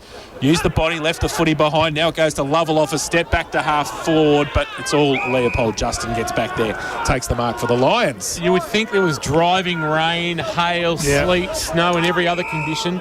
We've had some rain. The background's not in bad nick. It's okay. As Thompson Jai goes very wide, well-weighted kick to Williamson, who wants to come inboard, wanting Wagner to kick, had too much on it. Oh, Kelly went low, Wagner went over the top. Evans picked up the loose footy, nearly turned it over. Kelly dumped in the tackle. That's going to be holding the man against Jet Matthews, who then gives Kelly one to go along with. That's 50. Should there have been a free kick against Max Kelly for going in low, is the question. But either way, it is in the hands of Max Kelly. AFL it would have been paid. Yes. We know that. Back edge of the centre square as he drives a kick towards half forward, looking for Collins, who can't mark. Good spoil. Knocking it to the ground, O'Brien, front of the pack. Hall, little kick around the corner. Will bounce into the path of Collins. Collins tight against the boundary line. Sends it towards goal, but Burgess, sensing the danger, got back to the goal line, marked on the chest, and now wants to hit them up the middle. He does. He gets it to Jai Thompson, centre half back. Thought once, thought twice to go to Lane. A Jang. Just fills the gap, fills the hole, takes the mark, gets it to Mensch, has to stretch, plays on, left foot kick to centre half forward. Oh, they line up, they take tickets, Watts, and also Evans. And Evans wins the raffle, takes the mark, and will shoot for goal from 50 out, directly in front. Spain beat the Matildas 7-1 last night. Did they? Yeah. A lot of scoring in that one. Well, they've had a few shots. Really? No Sam Kerr, no few stars, but 7-1, the Spaniards. Right. That's 4 more goals in here. Well, let's see if Evans can make a difference. Good, mate. He comes in 50 out directly in front, northern end of the ground. Oh, yeah, it's not going to make a difference. He's missed that to the near side and through for a 1 behind. So they go to 4-5-29 now, the Giants. They lead Leopold 1-7-13. Apco Cafe, K-Rock, second quarter scoreboard. Well, it's only been 1 goal kicked to Philip Moy. You can't go too much longer this quarter, mate. I'm about to say exactly the same thing. Nico read my mind. There's a long ball from the defensive goal square goes looking for Wilson. It's spoiled out of bounds, boundary throwing at left half forward. We could be in for a very early afternoon on one of the shortest Sundays of the year. That might not necessarily be a bad thing, and our chief technician might be able to drive out of here in some sort of daylight. This is the times like we should have control of the siren, I believe. Done. Ball back into play for Watson. Giddings to do the ruck work. Watson on the tap down. Jang freed the arms. Gave a handball to Evans, who barrels it inside forward 50 into the right forward pocket. Collins on the bounce. Couldn't take it cleanly. Harassed out of it by Dixon. It's off hands and out of bounds for a boundary throw in right forward pocket. If you're Leopold, Kirsch, you wouldn't want to give another one up now. Not now, you wouldn't. No, considering the scoring opportunities they've had. Yeah. 27.5 minutes gone. Port Phillip Ferry's time clock. Boundary throw in. Watson, Giddings winning the tap down this time. Rolling ball that Frangos will track the other way came Wilson. Neither could take it cleanly. Frangos put his head over the footy. So did Hall, who was very good through traffic. Found some room where there was none. Handball back to Hanley, who we know uses it well usually. Kick to the top of the square. Flying Drennan. Couldn't mark. Collins in a pack. Soccer off the ground by Matthews. Couldn't clear the area for Leopold. Then he went to go off the ground again. Got no real contact. Diving on it, Matthews. That could be holding the ball. Umpire said, no, give it to me. I will ball it up about 20 out from the Giants' goal. And just left of the corridor, but an opportunity here for the Giants to ram home their advantage. Watts goes up. Oh, to Moy off a step. Oh, he kicked it up in the air. And ball comes back. They try and shuffle out sideways towards Drennan. He got it back towards the pocket. Off the top, O'Brien, under pressure. Handball, close to the boundary line. Giddings just left it. Watts went at it. Coming at it also was Thompson Jai. Ball to the side, O'Brien. He got the handball out. Burgess gets the kick back towards the top of half forward. Coming the other way was Scott. He got a handball over the back. Herbert off a step. Oh, torpedo punt just out of danger. Back towards centre wing or one hand. It's empty here for Leopold if Williamson can pick it up as the siren sounds. They run out of time, the Lions. It's half time. It's Geelong West 4-5-29. They lead Leopold 1-7-13. Well, probably the least entertaining half of K-Rock football we've seen this year. 4-5-29, Geelong West, Leopold 1-7-13, just the 1 goal kick. There was some good smothers. Yeah, There was, yes. There has been more smothers than scores in this contest so far. It's half-time thanks to Garmy Chicken and Beer. Chris Nichols is down boundary side. Nico, who are you going to manage to lure in and have a chat with? And if he wears number 8 for Geelong West, we're not talking to him. Who have you got, Nico? I got Ty Evans. Just quick. Nico? You'd be happy with that start, mate, the leading at half-time. Oh, yes, brilliant start. It's a do-or-die game for us at the moment. So the boys come out hard, the pressure's on. Our first game of Darnell, he's been probably best on for us, so it's good to get around the boys like that. Yes, we love him in the K-Rock commentary team as well, mate. Yeah. So all the best for the second half. Too easy, mate. Thank you. Ty Evans there having a chat with Chris Nichols. Of course, Ty Evans, who's got a little bit of NEFL experience under his belt, knows the Giants' colours well, having worn them with GWS in the NEFL competition going back a few years ago. 16 points is the margin. It's half-time thanks to Garmy Chicken and Beer. Now, if you're thinking of something for dinner tonight, it's the first Sunday night of the school holidays. You don't want to cook? Why don't you check out Garmy Chicken and Beer, Warren Ponds. Now, they've got their new footy pack. Listen to this. The chicken burgers, the delicious sticky chicken wings, the shoestring fries and the donuts. Now, you should have seen Kirsch with that chicken burger last week. Oh, the Katsu, AFL coverage. He absolutely demolished He's like a Cheshire cat. There was no teeth marks seen anywhere on that burger, thanks to Garmy Chicken and Beer. And might have had a sneaky sherbet as well. It is a 16-point Geelong West lead. 4-5-29. Leopold 1-7-13. Sunday afternoon K-Rock football. We'll take a break. Back shortly thanks to Apco Cafe 24/7. We've got you. Let breathe. K-Rock footy. Tom, Lingy and Loggy on K-Rock 955. We're an air fryer family now. But how about everybody in Australian food packaging catches up and give us some bloody directions on the actual packet? Oh, for frying stuff. Microwave directions, oven directions, and that's it. So I'm just supposed to guess. Okay, well then But- just chuck it in for 5 and see how you go. I'm a person who likes guidelines and parameters. You know you're allowed to check your food while it's cooking as well. Unless, of course, I didn't need to check because I had directions on the packet. Come on, guys, it's 2022. Yeah. You're selling food. Tell me how to cook it. Just snap a chip in half and you'll know if it's cooked inside. Oh, just listen to this guy. Never used an air fryer in his life, obviously. Tom, Lingy and Loggy. 6 a.m. weekdays. Hey Rock 955. Find your perfect fit at Swim Sport and Leisure Centre. One membership. Access to 6 centres across Greater Geelong. Harvey Norman Furniture June hot deals on now. Hot pricing on everything from lounges, dining, barbecues and outdoor. Like the Loafer 3-seater fabric lounge, just $1,599. The Cobar 7-piece, only $1,499. Burton outdoor 3-piece, a low $899. Massport MB 6600 6-burner barbecue, just $1,099. Only at Harvey Norman Furniture now. Easy parking at 2 locations, Princess Highway, Corio and Warn Ponds. In Korea, there are many ways to settle a dispute. But most do it over chicken and beer. Gami chicken and beer Warn Ponds. Sticky, crunchy Korean fried chicken. Authentic sauces and Gunbay beer brewed in Brunswick. Your food gets delivered to your table by robot. Because Korea. So biv up, friend up and tackle it like the chicken-eating champion you are. Gami, Warn Ponds Shopping Centre. Perfect for a pre or post-movie feed. Because they're open till 9 p.m. every day. St John of God Geelong Hospital has been the leading provider of private maternity services in the Geelong and Barwon region for more than 60 years, bringing thousands of precious babies into the world. Our maternity service provides you with a unique and personalised experience, with your chosen obstetrician caring for you through pregnancy, birth and beyond. Enjoy your stay in our relaxing private rooms with access to a range of services designed especially for you and your baby. To find out more, see sjog.org.au/Geelong Maternity. At Metricon, we build amazing homes. And we're a local builder with local offices and local displays, all run by local people.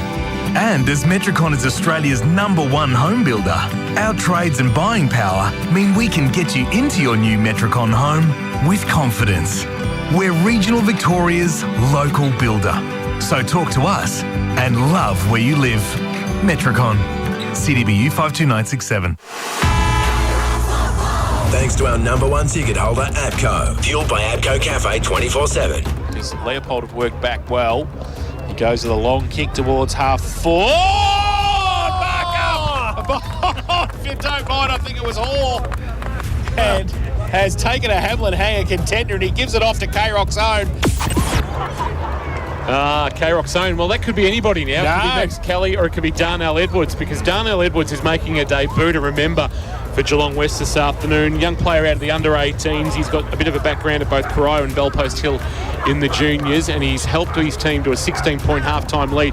4-5-29 Geelong West. Leopold 1-7-13. So 4-5-29 playing 1-7-13. It's halftime for Gami Chicken and Beer. Treat yourself to some halftime Gami Chicken and Beer. Warn Ponds on a Sunday evening. Tom King, Jason Doherty, Matt Kershaw. Around the grounds we go. Leopold Sporties, your complete family venue.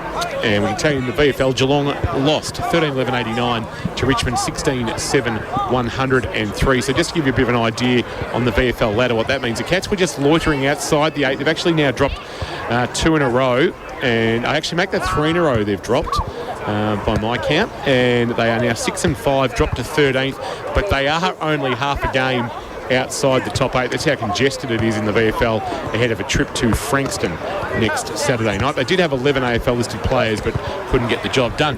The Geelong Falcons, Kirsch, unfortunately in the NAB League have suffered, I think, only their second loss of the season. They've got a draw in there as well. Yep. They were sitting second. They were looking to keep some pressure on Gippsland in top spot, but have been beaten by 18 points. That final score 85-67 in that clash at Werribee Avalon Airport Oval. So disappointment there for the Falcons, who are missing some on country duty, although Falcons Murray would have been missing representatives as well, with the Vic Country boys in action this afternoon against South Australia to start their under-18 national championship campaign. But at halftime here, injury-wise, the concern is Nick Wood. We understand he's lost a tooth. He is concussed and won't play any further part in the game. The only upside is that the 12-day protocol means he will actually be back in 13 days' time for their clash with Grovedale, which turns out to be that's actually turning into a very enticing clash between those two clubs, and leaves us with maybe a decision to potentially make about where we're going. Where were we thinking of going? Well, one play two. Oh, this is. Okay. So we'll have some animated discussions, is the way best way to describe it. Head-to-head for Geelong Insurance Brokers. Our head-to-head started with Mitch Patton against Nick Wood. Nick Wood gets hurt and they have to swing a change. Talk to us about this, Matt Kershaw, for Geelong Insurance Brokers. Well, they chucked Dwyer on the dangerous Patton, and I thought Dwyer was pretty good there with a couple of defensive spoils and a couple of rebounds there. But obviously Mitch Patton, he's that player that's so dangerous that he could probably turn this game himself in a 5 to 7 minute period. So Dwyer's got the job. He's started well that quarter on him, so he's got the massive job ahead of him. Obviously, for Leopold to get back into this game, they're going to need Mitch Patton to stand up when that ball's inside their forward 50. It's going to be interesting to see how they change their delivery. I've just got the feeling as it starts to get dark here at Geelong Western, just a hint of maybe some showers coming through. The Leopold just haven't adapted to the conditions today, Kirsch. Is that a fair assessment? That's more than fair, Kingy. I think they are sort of getting beaten at their own game, particularly around the ball. They were sort of losing contested possession there and then get beaten on the outside of that contest as well, probably throughout the ground. They look like they're having just periods in the game, Leopold. They're not really sort of consistently in the game. They're having periods, and look, 1-7, they're not all, easy set shot misses either. There've been a few rushed in that total of 1-7, but they just look a little dysfunctional up forward, which is, they're probably their strong point. But they probably need Pitt to start taking some marks inside forward 50, and obviously Patton to hit the scoreboard, which he hasn't so far. But yeah, they need a real lift, particularly around the ball. Yeah, absolutely. So, of course, Geelong Insurance Brokers, with more than 39 years in the insurance industry, Don and the team at Geelong Insurance Brokers work with their clients to ensure they have the right cover, not just the cheapest premium. Check out geelonginsurancebrokers.com.au. Some great matchups around the ground that we're seeing, but in the ruck, Tyler Watts is getting his hands on the footy first, and I reckon he's having the better of mostly Giddings, but sometimes Jennings and sometimes Mayborn. Yeah, and that's probably why they're looking so good around the ball, because he is giving them first look at it. And the Thompson matchup's been good. Lovell Williamson's been great. Ajang Thompson's been good in there. So you've got that real sort of great head-to-heads in the middle there, and I think Watts' advantage is certainly helping their mids probably look a little bit better at this stage. Wombat Gully Plant Farm, where it's bare root season. Over 1,500 different species of plants to choose from at Wombat Gully Plant Farm, 201 Townsend Road in Moolap. As it gets very dark here at West Oval, we'll take another break, half-time, thanks to Garmy Chicken and Beer. Now treat yourself to some half-time Garmy Chicken and Beer, Warn Ponds, and the footy pack is now available, including those very, very nice burgers, the chicken wings and the shoestring fries. You really can't go wrong at Garmy Chicken and Beer, Warn Ponds. Take a break. Back shortly. Thanks to Abco Cafe 24/7. We've got you. Live, breathe. K-Rock footy. K-Rock is Geelong's home of the hits. Cause I'm just a teenage dirtbag, baby. From the old school hits you loved then to the new hits you're loving now. And everything in between. It's a quarter after one. I'm all alone and I need you now. Geelong's home of the hits. K-Rock 955. Hamlin Homes, proudly Geelong's largest locally owned and operated builder. Distinctively familiar with the region's lifestyles, landscapes and suppliers. Distinctive in history, having served the local area since 1983. Distinctive in our ongoing commitment to the local community. Distinctive in design, taking inspiration from the local environment to create beautifully unique homes that reflect our clients' aspirations. Hamlin Homes, distinctively local. Hamlin.com.au. Meals with the family, drinks with your mates, and plenty of good times. The Leopold Sportsman's Club is your complete family venue with so much on offer all the time. The Cash Members Cash Draw and raffles happen every Tuesday. And on Wednesday, it's $17 Palmy Night with your choice of 5 Palmy varieties. Enjoy great lunch specials Monday to Saturday, and the sports bar is fully open. LeopoldSporties.com, your complete family venue. 135 Kensington Road, Leopold. Searching for Geelong's biggest bargains underfoot? See Harvey Norman Flooring now. Whatever you want to walk on, hybrid and timber flooring, laminates, carpets, and a wide selection of rugs, there's so much choice and styles to suit every home and budget. And Harvey Norman's team of flooring experts will help you every step of the way. Great service, a great price, and the right advice. Harvey Norman, your flooring experts. Easy parking at 2 locations, Princess Highway, Corio, and Warren Ponds. At Metricon, we build amazing homes. And we're a local builder with local offices and local displays, all run by local people. And as Metricon is Australia's #1 home builder, our trades and buying power mean we can get you into your new Metricon home with confidence. We're regional Victoria's local builder. So talk to us and love where you live. Metricon. CDBU 52967. Thanks to our #1 ticket holder, APCO. Fueled by APCO Cafe 24/7. Natural left footer, and now he's going with it. He's gone onto a torp, and he's just said, let's get out of here. Oh, Edwards! Back with the one hand. He's taken his own hanger. He's having some sort of debut, Darnell Edwards. Here I am calling a mark, and Matt Kershaw's just gone off like he found the 5th golden ticket. Well, hey, the GFL might have found a 5th gold ticket here with the way this kid plays. He's an absolute superstar. Tell you what, he's got some poise, hasn't he? Yeah. Like across half back, he just panic. Composure was good. Yeah. Kicked the footy laterally. Now, I'm sure people are aware of him at Highton, but if Tom Lonergan, and I know Doms will be watching this afternoon, after watching the Falcons clash, he's probably keeping an eye on this.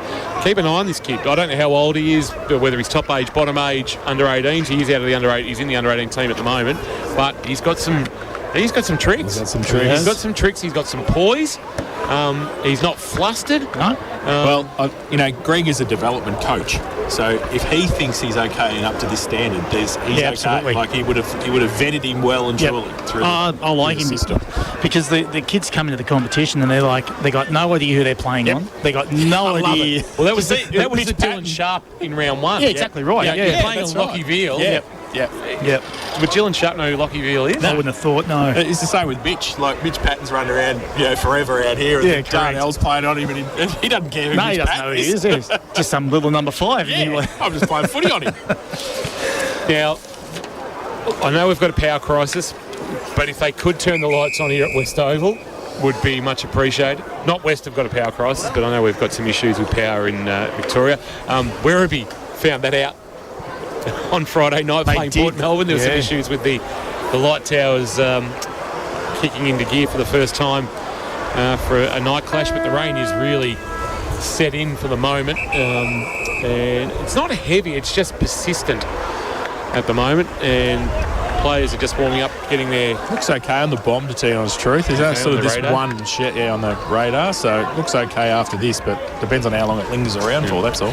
But I'll tell you who won't dislike it, and that's Geelong West, as they hold a 16-point advantage as we head towards the third quarter of action. Just in AFL for Leopold Sporties around the grounds, and play is underway at the MCG. GWS 14 have jumped Collingwood 3, and Adelaide late in the contest with North Melbourne.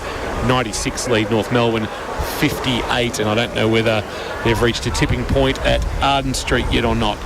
Close. Be pretty close. With the situation with the coach, whether... I don't think they want to move another one on, do they? They haven't had a great run. Stability's not the... recent years. No, they've got to go the course. With David Noble? Yes. I don't think they will, Nico, unfortunately. I don't think so. Players making their way to the bench, players making their way into position. Rain Kirsch's continues curse, to fall.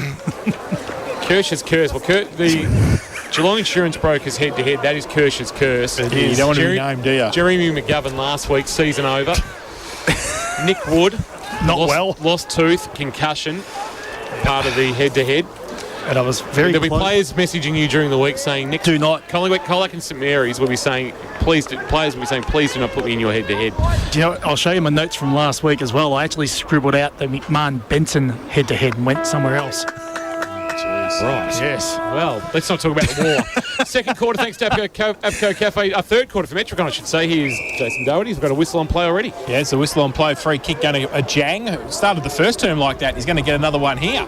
So Maybaum in the ruck too for Leopold. So we'll keep an eye on some Wombat Gully Plant Farm matchups as he kicks the ball to Moi Moi, who must have a disease because not one Leopold defender went near him and he just took the mark easily, and then he chips the ball over the top and he's turned it over this time. It was a bit of a wonky kick towards Watts, and Maybaum got back there to hold the play up. The big fella who's in the ruck, as we said, and goes wide looking for Herbert. Does well against Slocum. Thought about the handball, but just feigns that. Now goes with a kick inside. Oh, missed the target. Over the back. Got the numbers over the lines. Jai Thompson runs through under pressure.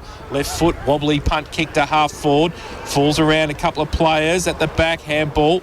Marcus Thompson gets across there. Needs some support. Well, it's K-Rock's own for the moment. Max Kelly got it over to bench. Maybaum comes the other way. And free kick for a hold, I think. No, holding the ball against Maybaum. Okay, it was. Dropping the ball. So, ball coming back.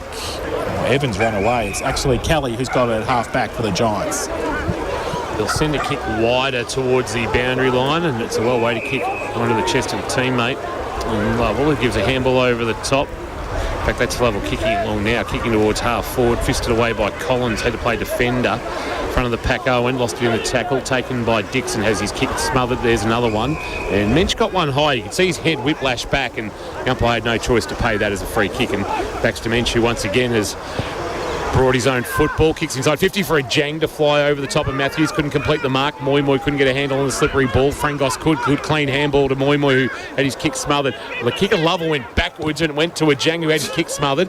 Watts had a fit of the fumbles. Chance here now to clear. Justin throwing it on the boot. Open Leopold forward line. Back with the flight. Fleet and dropped what he should have taken. Ground level Patton gave it up. Kick inside forward 50. Came from Pitt. Now to rolling ball. Dwyer will be first back there. Taps it out into his own advantage towards the boundary line. Can't keep it alive as he's buffeted over by Patton.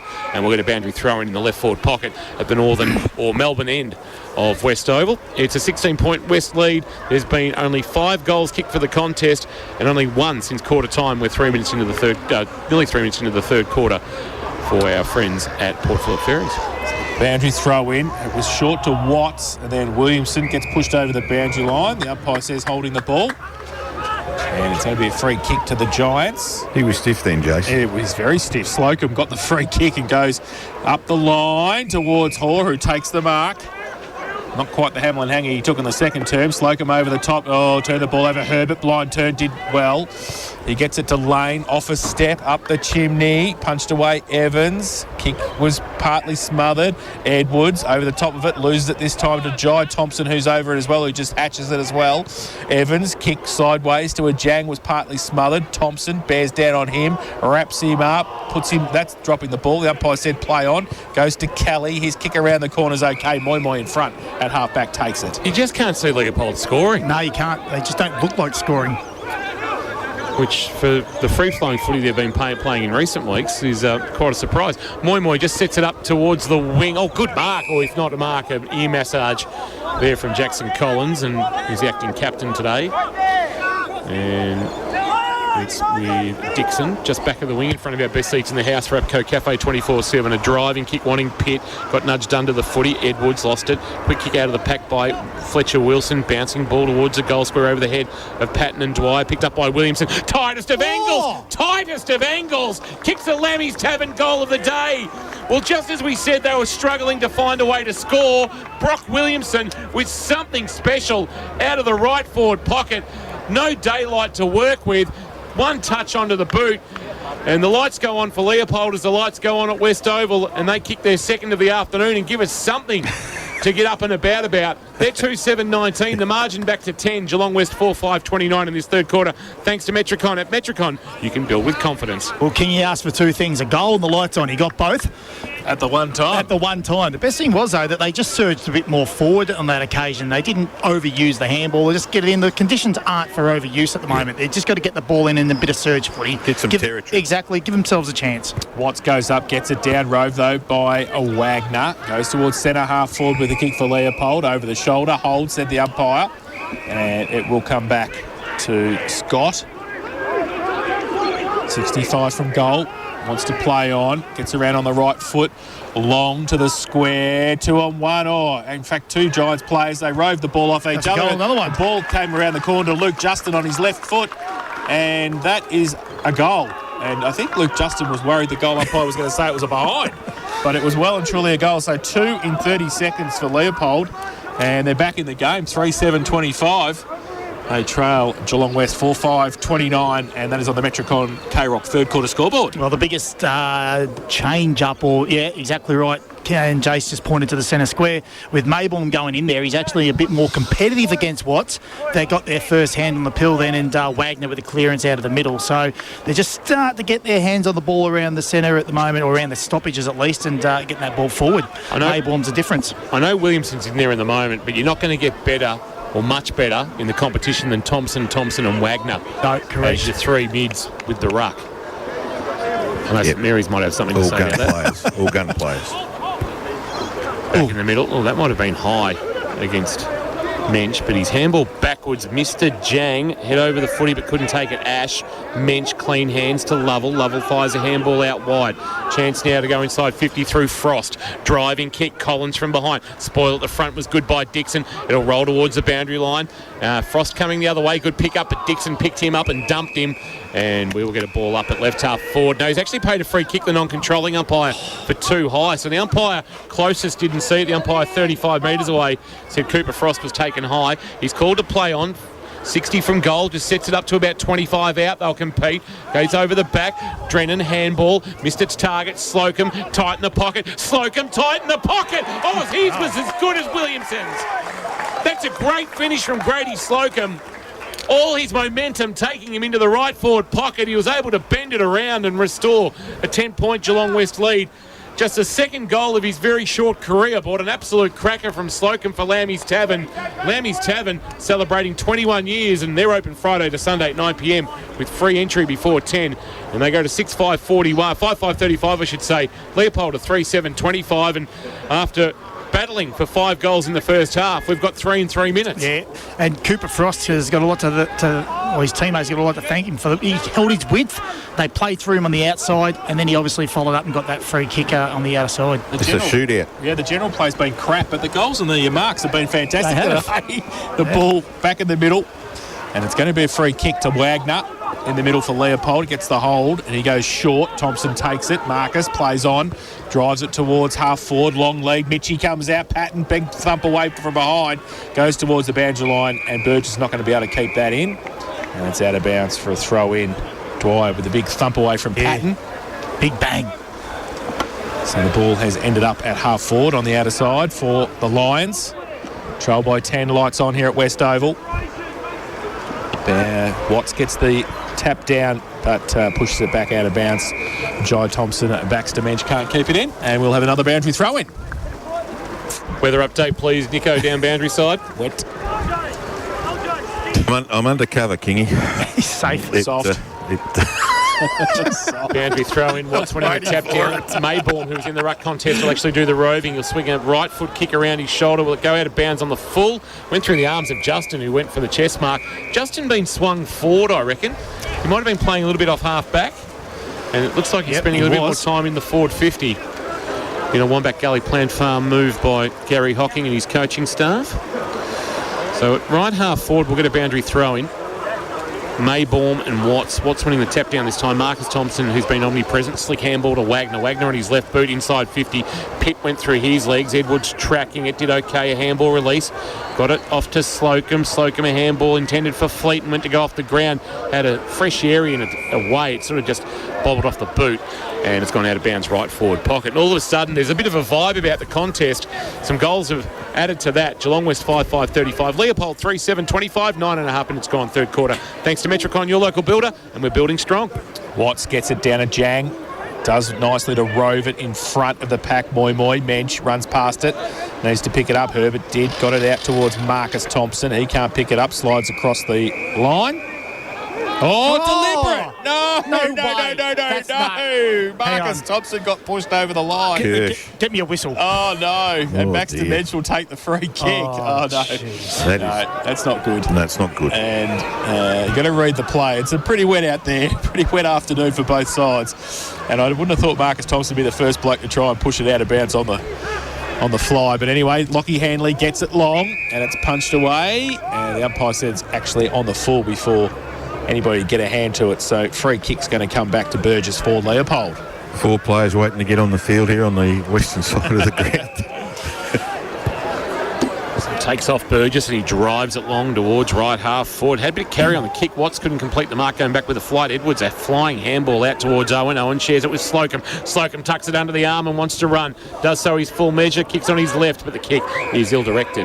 And Jennings cleans up for Leopold. It comes back to the right, the point of the square at right half back to O'Brien. He went to go one way. Now he goes back basically from almost whence it came and finds Burgess. He's working okay into the contest. Second game back from injury. Chips one over the top to Wilson in the long sleeves. Fletcher Wilson sends it long inside forward 50. Kick is very wide. Does no favours for Giddings.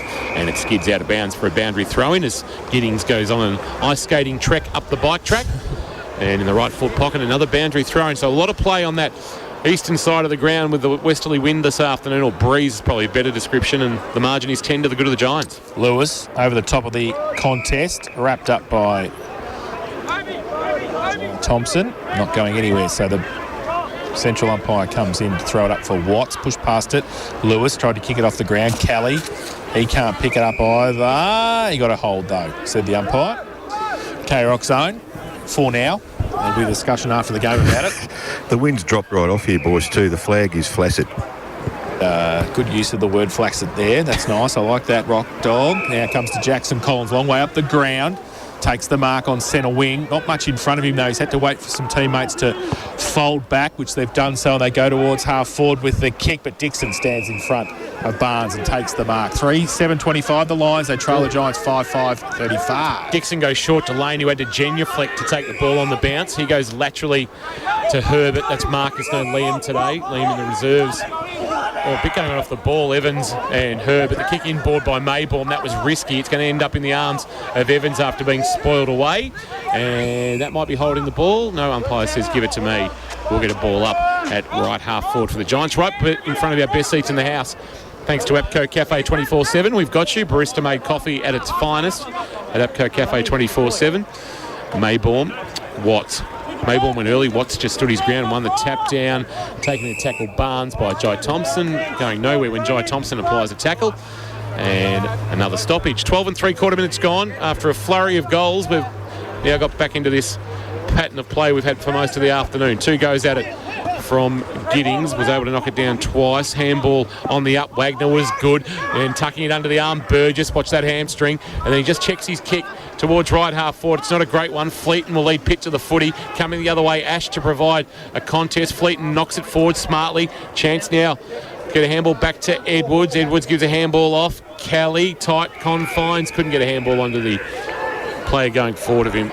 That was Slocum, and it's out of bounds for a boundary throw-in at right half forward. 10-point Geelong West lead, 35-25, 13.5 minutes gone. Port Phillip Ferries time clock. Port Phillip Ferries, there's no better way to travel. 55 from the Lions goal. From behind Giddings, front Barnes, kick was smothered. Now Williamson breaks free, left foot kick inside 50, past Giddings, Patton wrapped up straight away. Dwyer right next to him, and the umpire will come in and ball it up, right forward pocket. Wake up, Kirsch. I'm here. I'm here. Good, just making sure. Just making sure. It's been a long day. Goes up, Watts. Now Lewis, all wrapped up, under pressure. Ball comes back into the goal square. And the Lions, if they can pick it up, Herbert over the top of it. Hassled out of it, though. Evans happy to see it over the boundary line. Left forward pocket now for the Leopold side. 3:7:25. They trail Geelong West 5-5-35. 14.5 played on the Port Phillip Ferries time clock. Port Phillip Ferries, there's no better way to travel. Boundary throw-in. Leopold would love to jag one here. It's a shallow throw-in. It's well picked up nicely there by Giddings, and gave it to Jai Thompson, who snaps and goals. That's a great goal.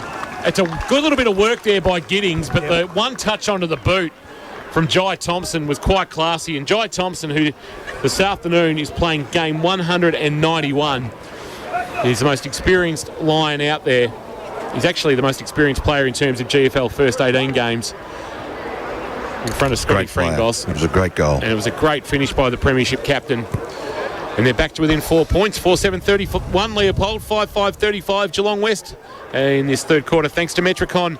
Metricon, their double-story display. The contemporary build is now open at Gen Fines for display, featuring the best in modern coastal living. It's open every day, 11 till 5. We have seen some good goals today, or out of the 9, I reckon probably 6 of them have been fantastic. Marks, just general play has been a little bit ordinary. Back to the middle, Giddings. Back in the ruck, Watts, neither get an effective tap, ball spills free. And Lewis in the middle, got the kick out. Moy has to try and track it over there, but getting there first, Justin, wheels back on that left foot. Watts gets a fist to it, falls though for the Lions. Giddings, handball over the top, Herbert leaves it, O'Brien couldn't take it either. Mitchie Patton comes up quickly, creates a path, now Pitt, handball back off a step, Williamson goes towards the pocket, and I think it's just bounced in the field of play. It has. And we'll have a boundary thrown in the right forward pocket for the Lions. Been doing all the attacking, Kirsch, haven't they? They have indeed. Give themselves an opportunity now to hit the front. This little foray into their forward 50. About 7 metres around from the right-hand behind post, Melbourne end of the ground. Boundary thrown, grabbed out of the ruck by Giddings, had his kick smothered, it spills for Williamson. Well done, Williamson. He's kicked it to go 15, yes. He thought about the snap on the left boot, and out the corner of his eye, seen Dylan O'Brien, and he was able to just to measure a pass 12.73 metres onto the chest of the 25, and he'll go back and have a shot at goal. Playing game number 20, Dylan O'Brien, just the 3 previous goals in his short GFL career. Isn't he the leader of the Aryan Union? You'll get that one day. You'll get that one day. It's a Seinfeld reference, isn't it? Good work. From about 45 metres out, he's pulled it to the left and through from behind. Is that when they're in the back of the limousine? Correct. Well done. O'Brien, who's that? Yes. 4-8-32. Oh, the old multiplication has made an appearance. 4-8-32. Back to the football. Geelong West 5-5-35. Very good. Geelong West leads by 3. Thank you for that pop culture reference from Seinfeld. Ball comes out towards centre wing, and Matthews can't take it. Moy can, gets it up. Frost handball inboard. Collins goes towards half forward. Mark taken by Codd, wants to move it on now. Goes towards a Jang, and Drennan from the side can't take the mark, but the side was beautiful by Collins, and he kicks the goal. Jackson Collins followed it up from the centre wing position. Ball came in there quickly, and he kicked his first, and the quick reply, well, a steadier for the West. They go 6-5-41, and they lead Leopold 4-8-32, and that's on the Metricon K-Rock third quarter scoreboard. Because Leopold have had so much time in forward half, those last couple of minutes, they were all forward of the centre circle, and that quick ball movement by the Giants caught them off guard, and they got out the back on 2 occasions. And I say, if you get it into there quick, into numbers in there quick, and you're 1v1, then you're every chance forward of the ball, and that's what they did there, the Giants. Coast to coast, Kirk. Absolutely, because they moved the ball quick. So they didn't concede the lead when Leopold had the opportunity to take it off them. Missed shot at goal from O'Brien.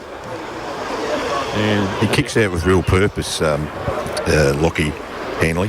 Well, he's a beautiful kick. Skillful footballer. Both knees bandaged too, I noticed, after half-time. Yeah, I think he started with one. Yes. For St John of God. Back in the middle, Giddings almost grabbing it out of the ruck. It's in the glue pot on the cricket wicket area. Head over the footy was Lewis, but a quick kick forward for Leopold will roll towards Fletcher, Wilson and O'Brien. Wilson head over the footy, Barnes over him. Ball's not coming out. They should be holding the ball. But I reckon some leeway being given on a day like today by the umpires. But to the letter of the law, you dive on it and don't release it. You're done. You're done. Umpire puts it into the air. Watts Stands tall, wins the tap down. Marcus Thompson couldn't take it. Lovell fumbled and then time to recover and then got through Jai Thompson with a handball to Watts, who kicks awkwardly on his left towards right half forward. Collins front position. Good spoil Dixon, front of the pack numbers there. Maybaum, Marcus Thompson, good tackle. Lovell forced a turnover. Giants have got numbers, but they knocked it back into the path of Thompson. Stolen away by Moy. Handball reef forward towards Frangos. Frangos from 50 just puts a kick towards the goal square. Good spoil, knocking it away for Leopold towards O'Brien. Head over the footy, coming one way was Burgess. Will lay a tackle on a Jang a handball back. Hanley, he's the ideal man to have the ball in as he kicks to about 15 out from goal, flying with one hand but not taking it was Drennan. Leopold have got numbers. Justin was cool in a crisis, and the kick onto the chest of Marcus Thompson was impressive as Thompson turned around and sort of gave a bit of lip to Lovell. He goes wide. Fletcher Wilson takes the mark, defensive 50, goes to centre wing. They're on the go now. Justin through the middle. He can take a bounce. He wants to. He's run a long way without a bounce. He goes long to an open goal square and he's missed it to the near side. And Mitch Patton is not a happy camper up forward. Well, 10 steps prior, they were out the back and out Patton. And he just took that too long to kick. So the ball has been kicked in. And Giants through Evans, who dangerously, but in the end probably okay, tries to open up the other side of the ground. Then they go back through Buckwell, back to whence they came. So they're still in the back pocket on the outer side. And they're just going to chip the ball short. And Evans, who started with the ball about a minute ago, has got it again in the last line of defence. And Leopold have folded nicely towards half forward with the kick. Over the back, Watts might fall towards Frosty, can't keep it in, and it's out of bounds for a throw in. Moy out the back. Well, Frangos out the back on his own for a long time. Moy was out the back on his own at the stoppage for a long time. And if they had got that ball out like they did on the previous one, they were in all sorts again, Leopold. Ty Evans started in the long sleeves, went to the short sleeves, and is now back in the long sleeves from the boundary. Throw in, Giddings tackled and going nowhere. And we'll get a ball up near the point of the square, right half forward. Leopold in attack.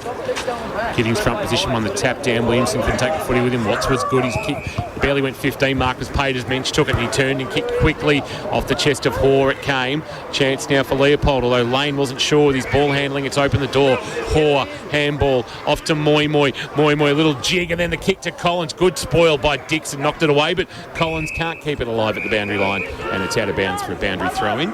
Left forward pocket, Giants in attack. They lead by 8. They've been able to resist the challenge of Leopold, who have kicked 3 goals in this third quarter, thanks to Metricon, your local builder, and we're building strong with 2 goals of their own. So boundary throw in front, Giddings got it down. They work the Giants up the chimney with the kick back to Watts. Gave it away to a Jang, 50 out, sets it up for Collins, getting back there though. Good mark, Maybaum. Read it nicely and filled the space, filled the gap in front and took the mark. And now drives it wide and long. They can raffle it. Bailey Kelly can't take the mark. Needs to pick it up to Buckwell. He threw it in the end. Handball came to Jai Thompson, who dropped the football in the tackle. Slocum next to him. And it will be a boundary throw in right half forward. Giants into attack. They're 8 points the better against the Lions. And boundary throw in front of the best seats in the house, thanks to APCO Cafe 24/7. 22 and a half minutes gone on the Port Phillip Ferry time clock. Watts basically grabbed it out of the ruck. Was tackled by Williamson, who laid 2-3 tackles. Forced a spillage for Jai Thompson. Gave it to Burgess. He'll be happy to go over the boundary line, I reckon, with the Jang and Slocum keeping him company. And we'll get a boundary throw in. Slightly forward of the wing, favouring the Giants. Grabbed it out of the ruck because no one contested with him in the ruck. So Watts now against Maybaum. Watts front position, won the tap down. Lovell, great tackle. Williamson not coming out. Umpire says, give it to me, I'll ball it up. So it's a real battle that's going to ensure over the next half an hour, 35 minutes, you would suspect. Umpire Jones into the air again. Maybaum front position, maybe from behind. Watts winning it. I might come off the shin of Umpire Jones. Or Moy got one high. Umpire said play on. Mensch, quick handball. It was too hot for Lovell. And Wagner, a give and go with Williamson. Wagner now driving a kick to the wing to a one-on-one. O'Brien, he wanted. Edwards came up, couldn't take the mark. And that spilled forward of the pack towards Lane. A handball to Wilson. Wilson lowered the eyes. Wonderful delivery for Pitt, who's marked. You've got to like what Edwards did there. I think he might be cramping too for St John. A guy chip over the top, and O'Brien has sensed that Edwards in back play has got some trouble with the cramp, gone and filled the hole and taken the mark. You've got to like what Edwards did. He attacked the footy, but it was a very risky decision to do what he did. It was. He was proactive coming off his opponent and getting that front position. And he had a mark to him, everything was fine, but he didn't. So you get the turnover and away he goes. Yeah, that's right. O'Brien had an opportunity to give the Leopold the lead a little bit earlier in the quarter. This won't give them the lead, but it'll pull it back to 2 points in the shadows of three-quarter time. From 40 metres out, sends it on its way. He started it right, and that's where it stayed through for a minor score margin. He's 7, and the Giants dodge another bullet as Leopold go to 4:10.34 inaccurate. Geelong with 6:5.41, 24 and a half minutes gone on the Port Phillip Ferries time clock. Last time he kicked a point, they went coast to coast. That's right. Yep. Geez, they missed some set shots, haven't they? I should have taken that stat. So it'll be Josh Dwyer with the ball at full-back for the Giants. Looks to be going to the outer side where the majority of players are. Plays on, runs his distance and goes wide. Lewis goes up off the back though. Mensch read it the better. Frost got there first. Shuffled the handball inside to Codd. Left foot kick. Oh, that's terrible. And just being able to stand there. Gordon stood his ground and they want to play and switch. Ooh, Herbert. Slocum told to come back on the mark at defensive 50. Drives it long. Edwards goes up, takes the mark. Hamlin hanger behind the back if you don't mind. He's just doing anything. He's like Harlem Globetrotters. K-Rock zone. Bad luck, Max. Bad luck. Ball goes inside. Drennan goes up, can't take the mark. He just wants to take hangers. Drennan now a Jang through the middle. He goes with a kick. Frangos picks it up on his bootstraps, gets pushed off. It's all Leopold in defence. They get away through Marcus Thompson, who chips one over the top. O'Brien stretches and marks with the one hand, and then under pressure gives a handball out wide. It's Maybaum on the bounce to Gordon. Gordon on the right boot sends it looking for O'Brien, who's been a bit of a target in this second quarter. Or Wilson went high with the tackle. It was actually smart play by the Giant underneath all that. He just sort of dropped at the knees and took the high tackle. It might be Frost with it at left half back. He's now called to play on, so he just sends a kick very, very high. Wagner's going to have to sit underneath that. Went with the one hand, couldn't complete the mark. Jennings picked up the loose footy, walked into the tackle of both Hoare and Lewis. And we'll get a ball up at the centre wing position, out of side. West leading by 7 over Leopold, 41-34, 26 and a half minutes gone. Port Phillip Ferries time. A Jang from the ruck contest, gets it, goes long. Moi uses the body, takes the mark. Phil Moi, smart. And very Hawkins-like there. Yep. And he's kicked 2, Moi. And we have played nearly 27 minutes in this third term, thanks to Port Phillip Ferries. Port Phillip Ferries, there's no better way to travel. And he's kicked 2. There's 7 points the better at the moment, the Giants. So this to make it... I'm not right behind this, but I have got a good view of it, boys. All right, well, let's see what he can do, Moi. He's kicked 2, as we said. He's about 45 out, slight angle, southern end of the ground. He comes in. Right foot kick. He's hooked it. He has hooked it. And through for one behind. Well, that would have been handy. 6:42 the Giants. They lead Leopold 4-10-34. Metricon K-Rock third quarter scoreboard. Thanks to Metricon. Metricon, your local builder, and we're building strong. So kicking duties with Jet Matthews. Tell you who we haven't caught a lot of today, Sam Hughes. Oh, it's been quiet. Matthews short into the right back pocket. And Gordon has marked the reigning best and fairest. Marty Dunstan medal as it is at Leopold, a high ball in the Fitzgerald family trophy. In front of the pack, Thompson was good. That was Jai, handball release, and it's fired forward by Justin into the path of Maybaum, who under pressure jams it on the boot. Here's O'Brien again. O'Brien outside of the right boot. It'll be all about how it rolls and bounces and rolls and bounces. And geez, it came back towards the goals, but it stayed between the right-hand goal and behind post, and is through for a minor score, and it's back to a 7-point ball game. 4-11 now. O'Brien with 3 behinds by my count, all in this third quarter, so he's become very lively inside forward 50. So the ball from Dwyer to Handley now, who goes long with the kick. It's 5 Giants players there and 1 Lion, and the Lion took the mark. It was Jennings. He just went up and took the grab uncontested around a raft of Giants players. He drives it back towards centre half forward. A Jang goes up, got one high anyway. The umpire said play on. K-Rock's own, Max Kelly, well maybe he is, we don't know yet. Pack develops. We might be taking the mantle off him. discussion after the game. We'll do a poll. And, yeah, we will, but... Twitter. Darnell will win it, so it's okay. Pendulum. And the ball, Maybaum takes it out of the ruck, up the shot tower, into the pocket. Handley runs back, gets a hand to it. Towards Fletcher Wilson on the boundary line, kicks it towards the 10-metre square. Ball still in play. Jang with a good tackle on Mitchie Patton. Not going anywhere, and we'll have a ball up 10 out from the Leopold goal. Goal or behind to be handy for Leopold. Here either one will get a behind, will get them into within a kick, and the goal gets them to within a point. Tap down Maybaum, socket off the ground, Pitt. And Mensch handball back and just stepping it through from behind is Ty Evans. And we do have a minor score there for Leopold. I think that's their fourth rush behind of the afternoon. And the margin is 6 points, 6-6-42. The Giants, Leopold 4-12-36. And the margin is an even goal. So Evans, as has been done for most of this quarter, kicks it to the outer side.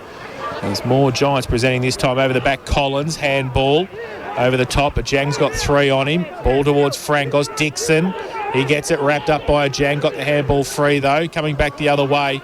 Might be okay. Quick kick out of the pack. That came from Gordon towards half forward. But again, Evans into the middle. Mensch got a couple against him. And took the mark and easily went. That was Matthews. Kicks it towards centre half forward. Ball spills free. Handley gets back there. Handball out the back. Dwyer under pressure. And over the top. They did okay in the end. But the ball still in dispute. Coming back the other way was Frost. Gets ripped off the football. Falls to Wagner. Oh, he tries to run through too. And he dropped the ball 3 times. Umpire said play on. Jeez. Kick around the corner towards the top of the square. Getting back there. He got the numbers. Evans has had a good quarter. And last line defence takes the mark. Evans, right back pocket. They'd love to just hold this 6-point lead to three-quarter time, and that's what they'll do. As at 30-46, that third quarter goes. And that time clock, thanks to Port Phillip Ferries. Port Phillip Ferries, there's no better way to travel. Geelong West, 6-6-42. Leopold 4-12-36. Chris Nichols quickly out onto the ground. Nico heading towards Leopold, who you're going to have a quick chat with and get a couple of words from about the contest so far. We're all walking the other way, so we've been told to get into their groups quick sticks, so I don't know if I'll get anyone here. So we might leave you be for the moment. All right. Chris Nichols down boundary side for us.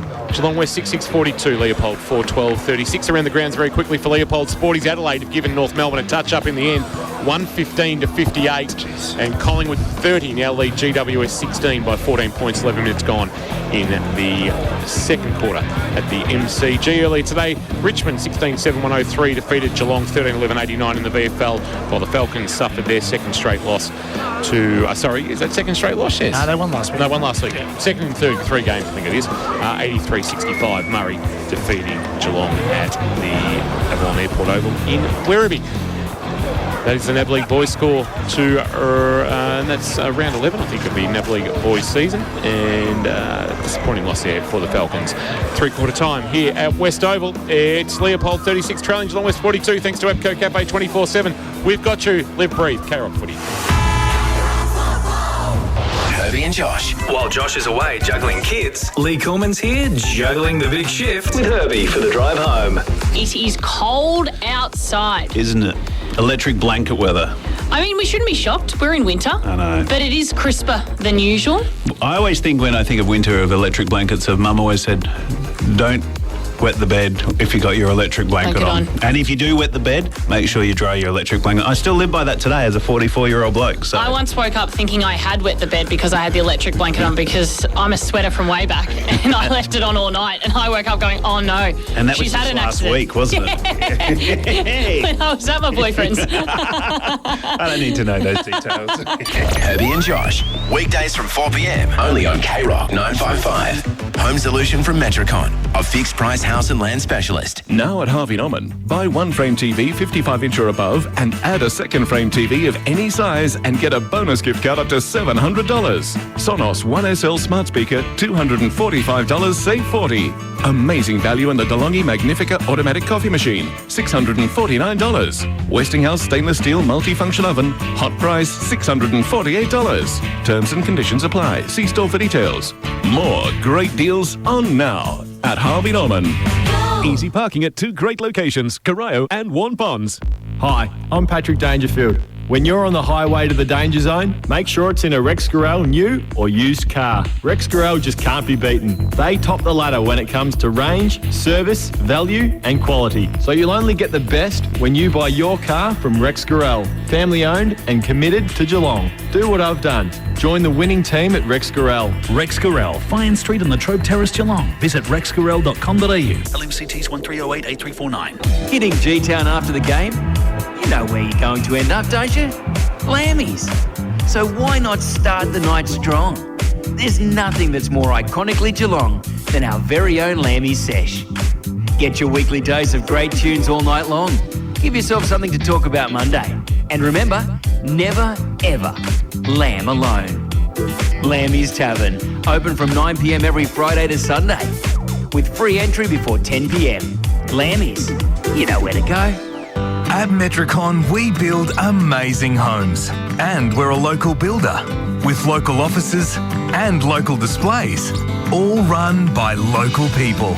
And as Metricon is Australia's #1 home builder, our trades and buying power mean we can get you into your new Metricon home with confidence. We're regional Victoria's local builder. So talk to us and love where you live. Metricon.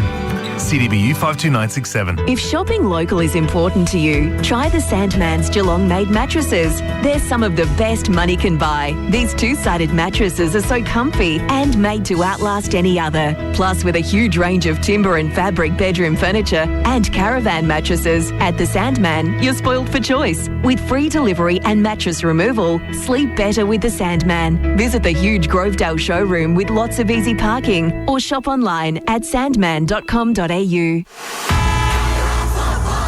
to our #1 ticket holder, APCO. Fueled by APCO Cafe 24/7. Picked up by Williamson. Tightest of angles. Tightest of angles. Kicks the Lammy's Tavern goal of the day.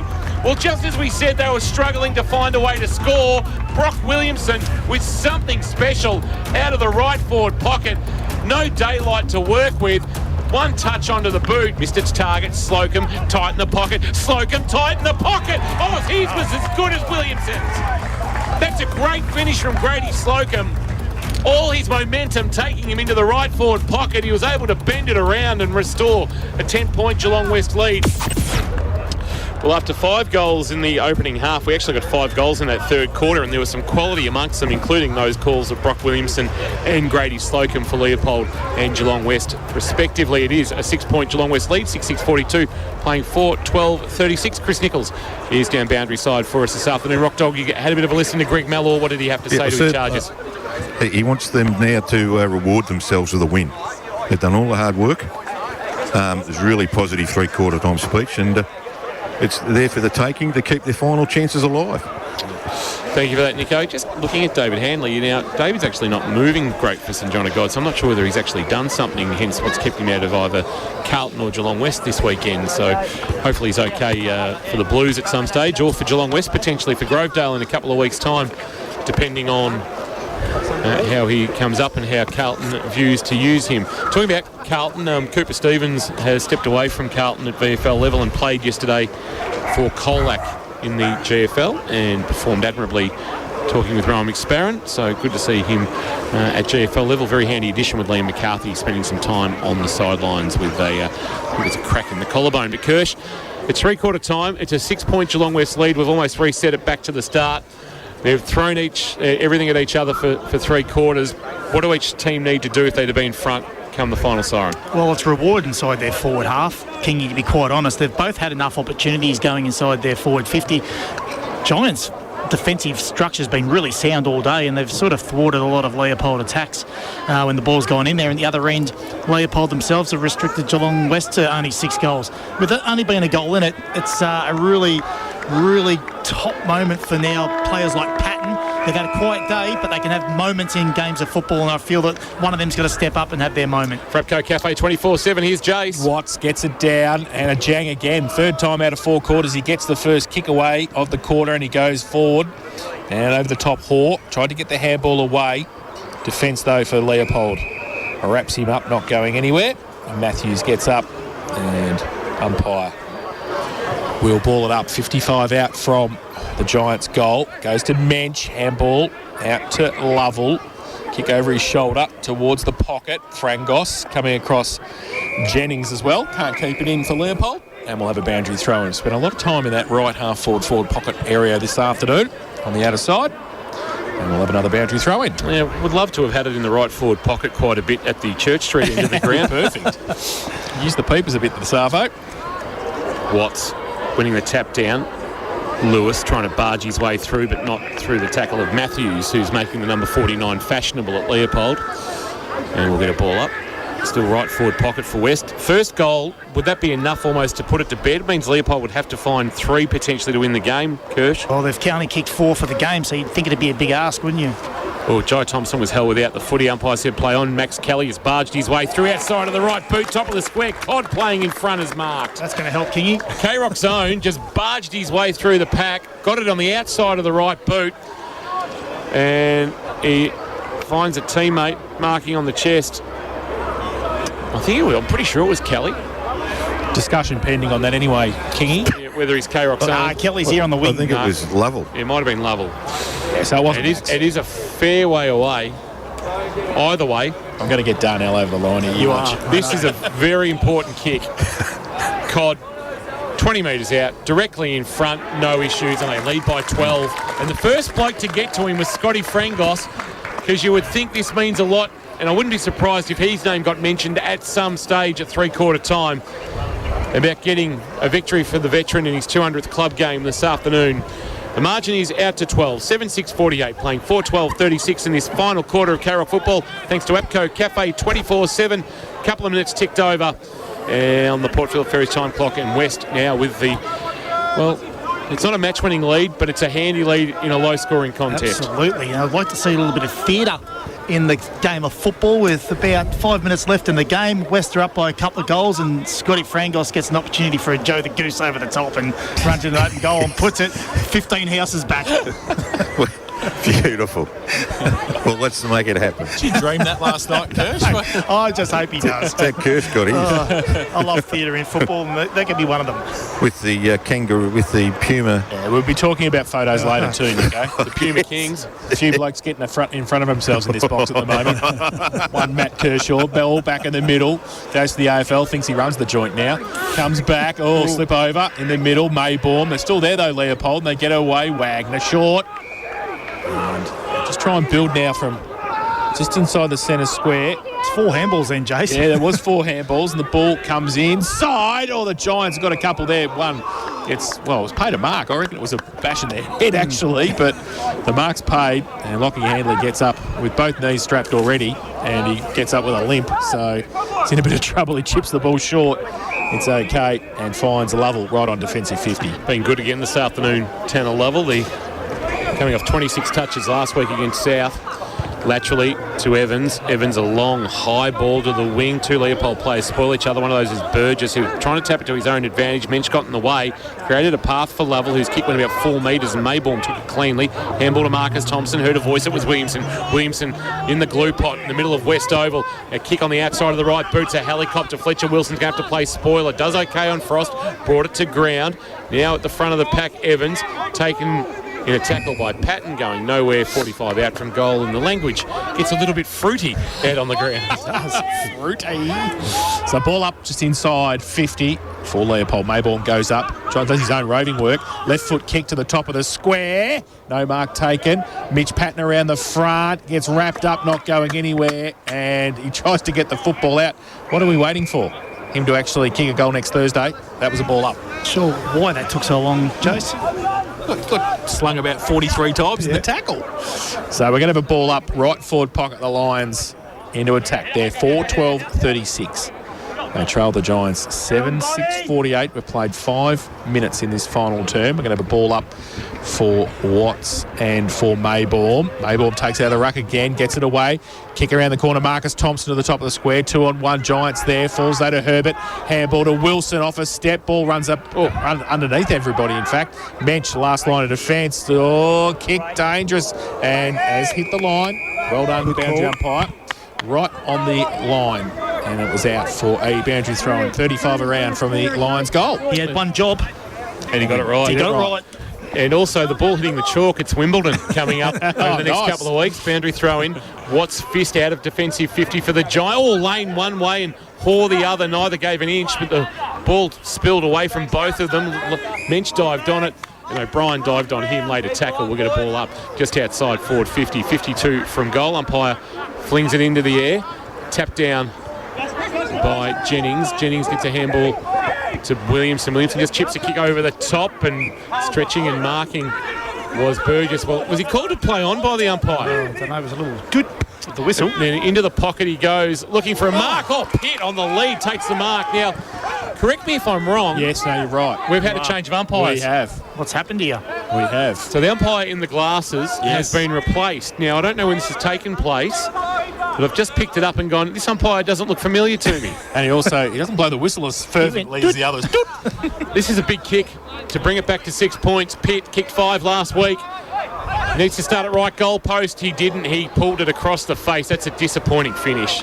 Just didn't get good connection. And it's through for a minor score. I got 1 goal 2 for Jake Pitt. Kicked it on the big toe, boys. And the margin is 11, and that caused a bit of a duck hook.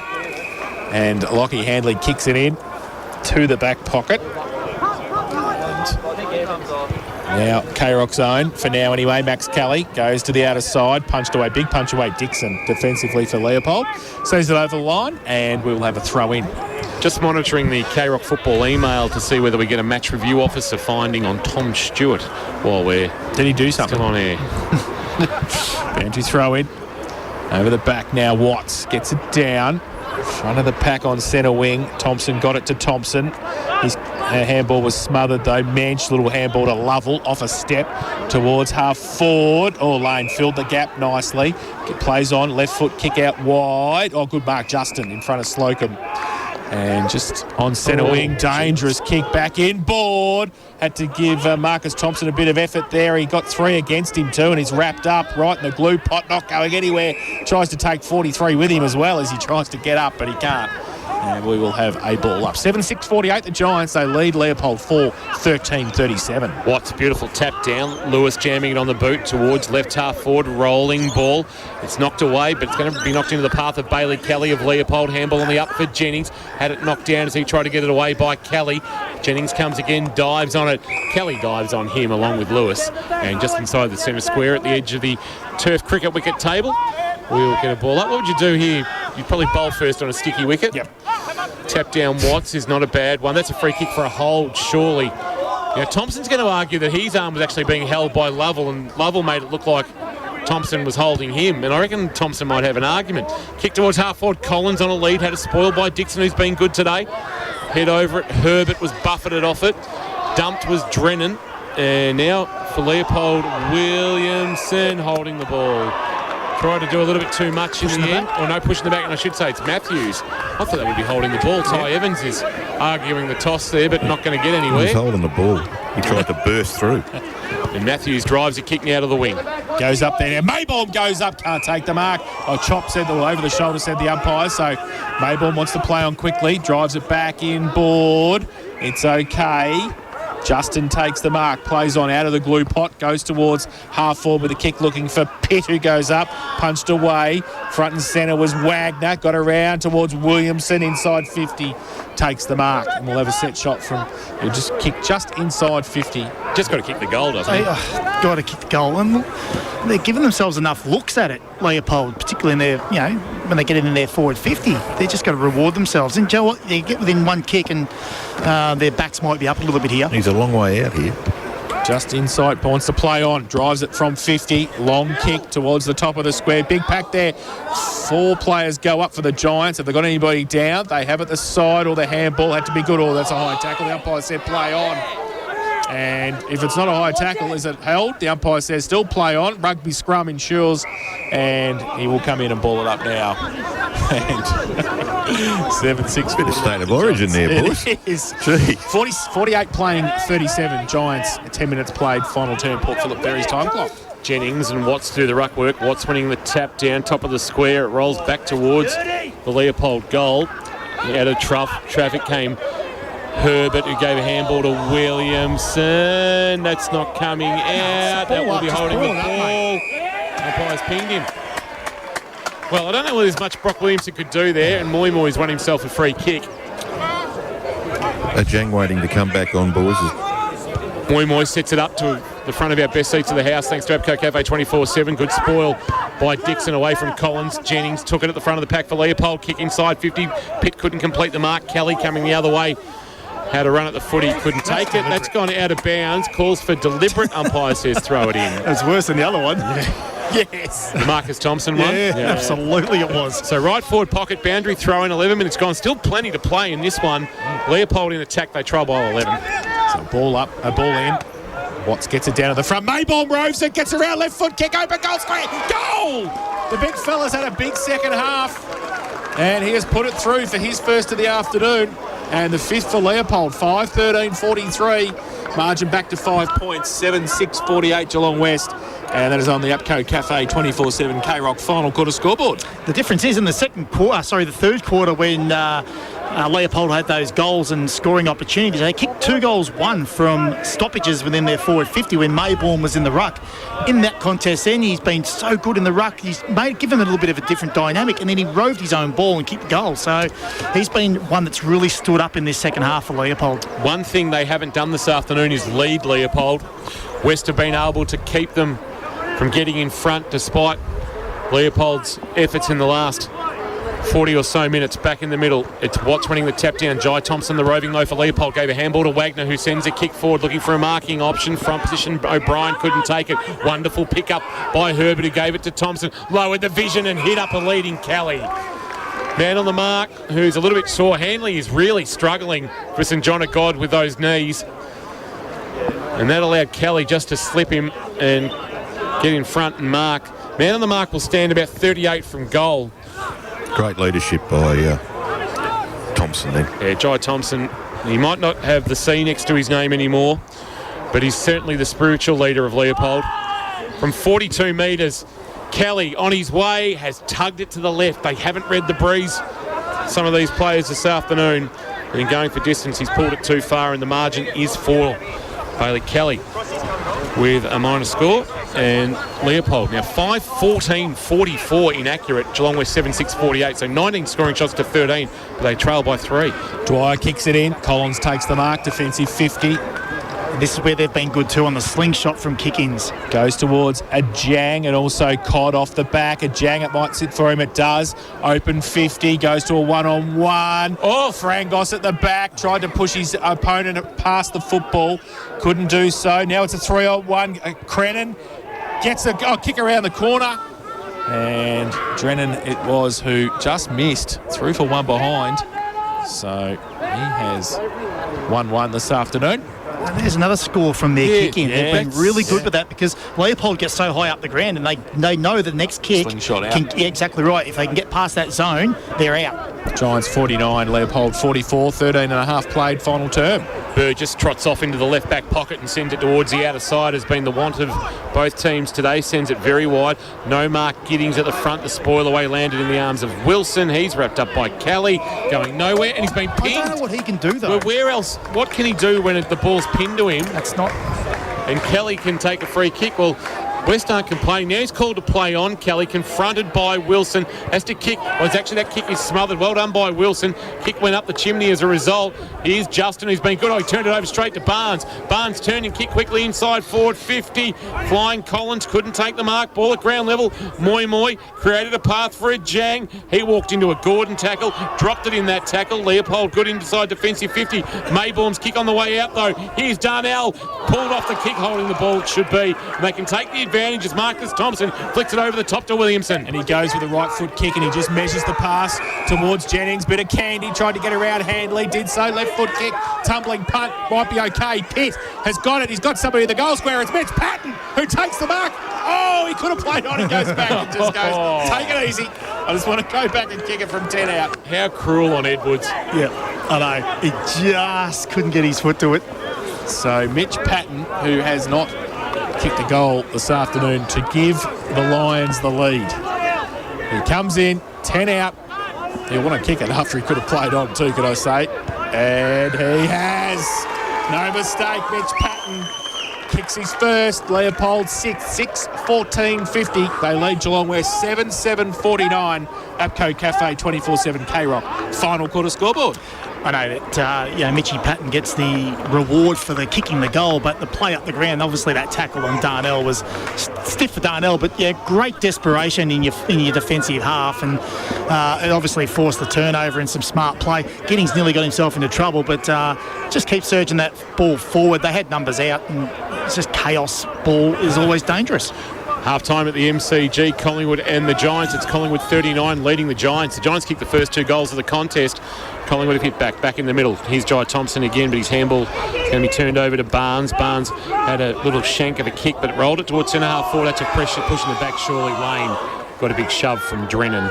And the advantage is taken by Williamson, but the umpire will say that there really was none, even though the delivery was elite to Maybaum. He reeled it in with one hand. It'll have to come all the way back towards centre-half back, and it's very dark here again at Geelong West. It was a 1-point margin when we called this game round 1. It was, Nico, to the good of Leopold, and that's what they got at the moment. The kick at the bootlaces of Wilson, who took it nicely, was able to free the arms and get a handball back to Jai Thompson, who's dumped in an Ajang tackle at right half forward point of the square, and we will get a ball up.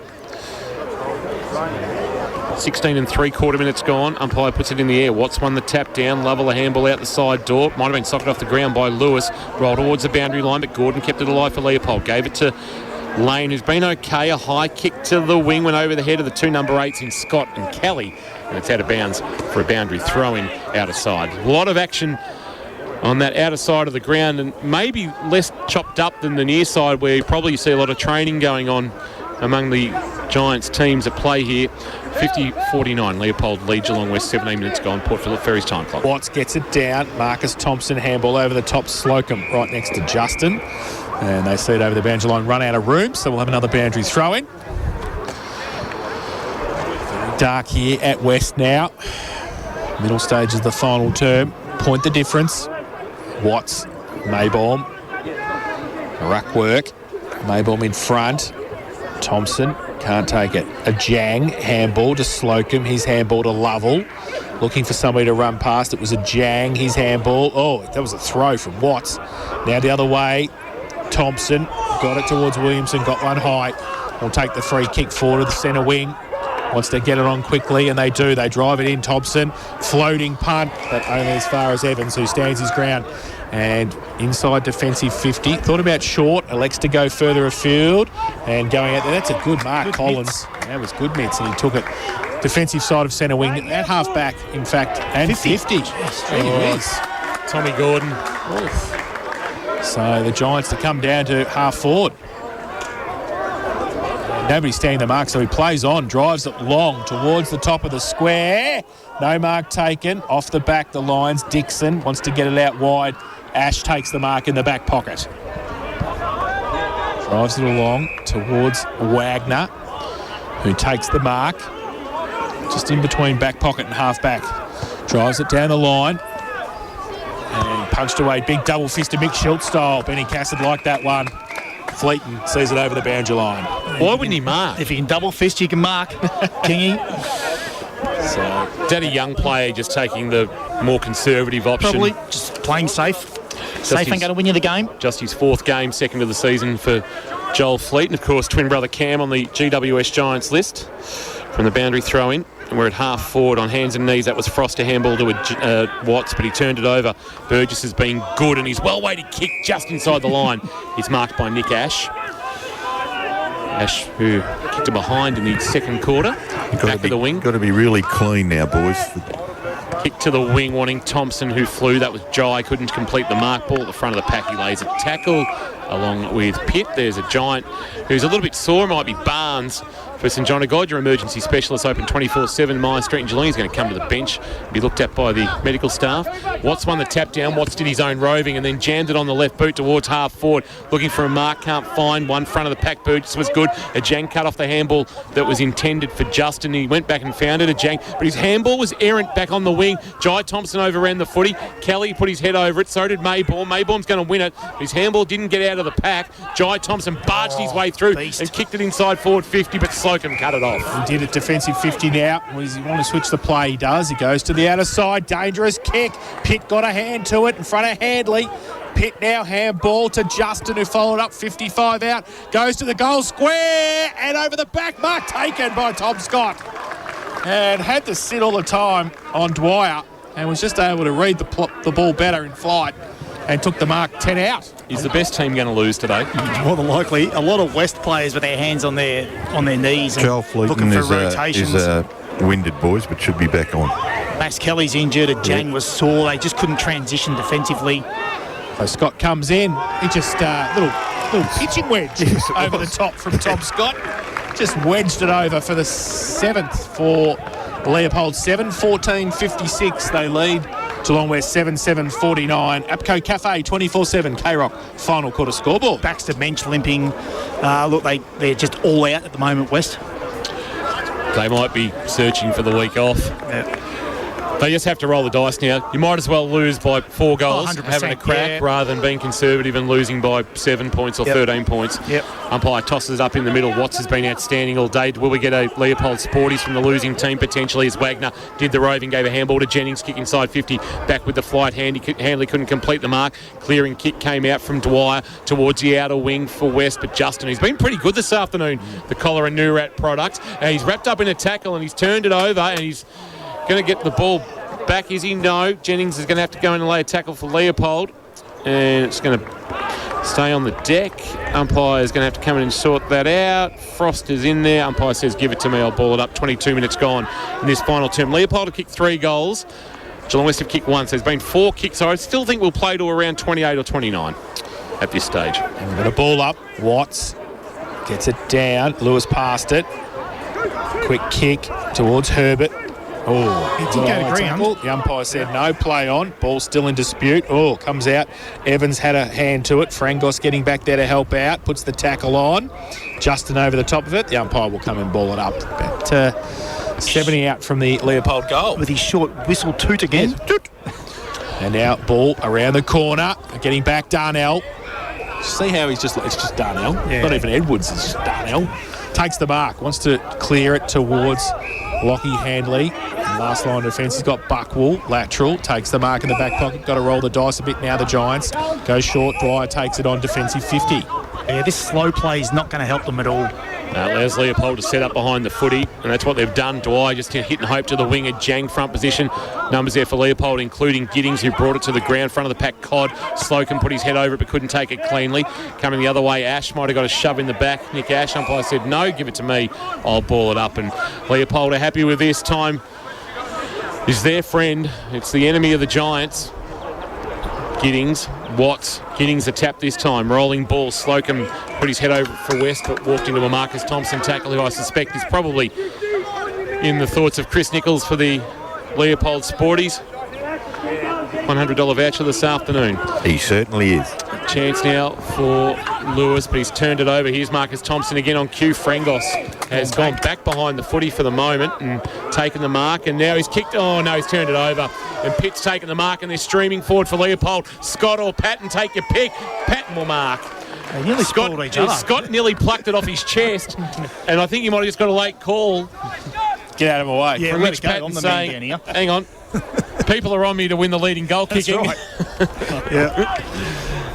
And he took the mark, and we'll go back and have a shot. Mitch Patton, he's kicked 1. He's got 39 for the season. Statistically, it's his second best season at GFL senior level as Jace has reached for the coat. It's got a little bit chilly here. Yeah, The temperature's dropped about 4 degrees. He'll start at right-hand goal post and he'll kick the goal. And Leopold are going to win this one this afternoon. They've trailed until the 15-minute mark of the final term. They actually trailed by as much as 21 points in the opening term.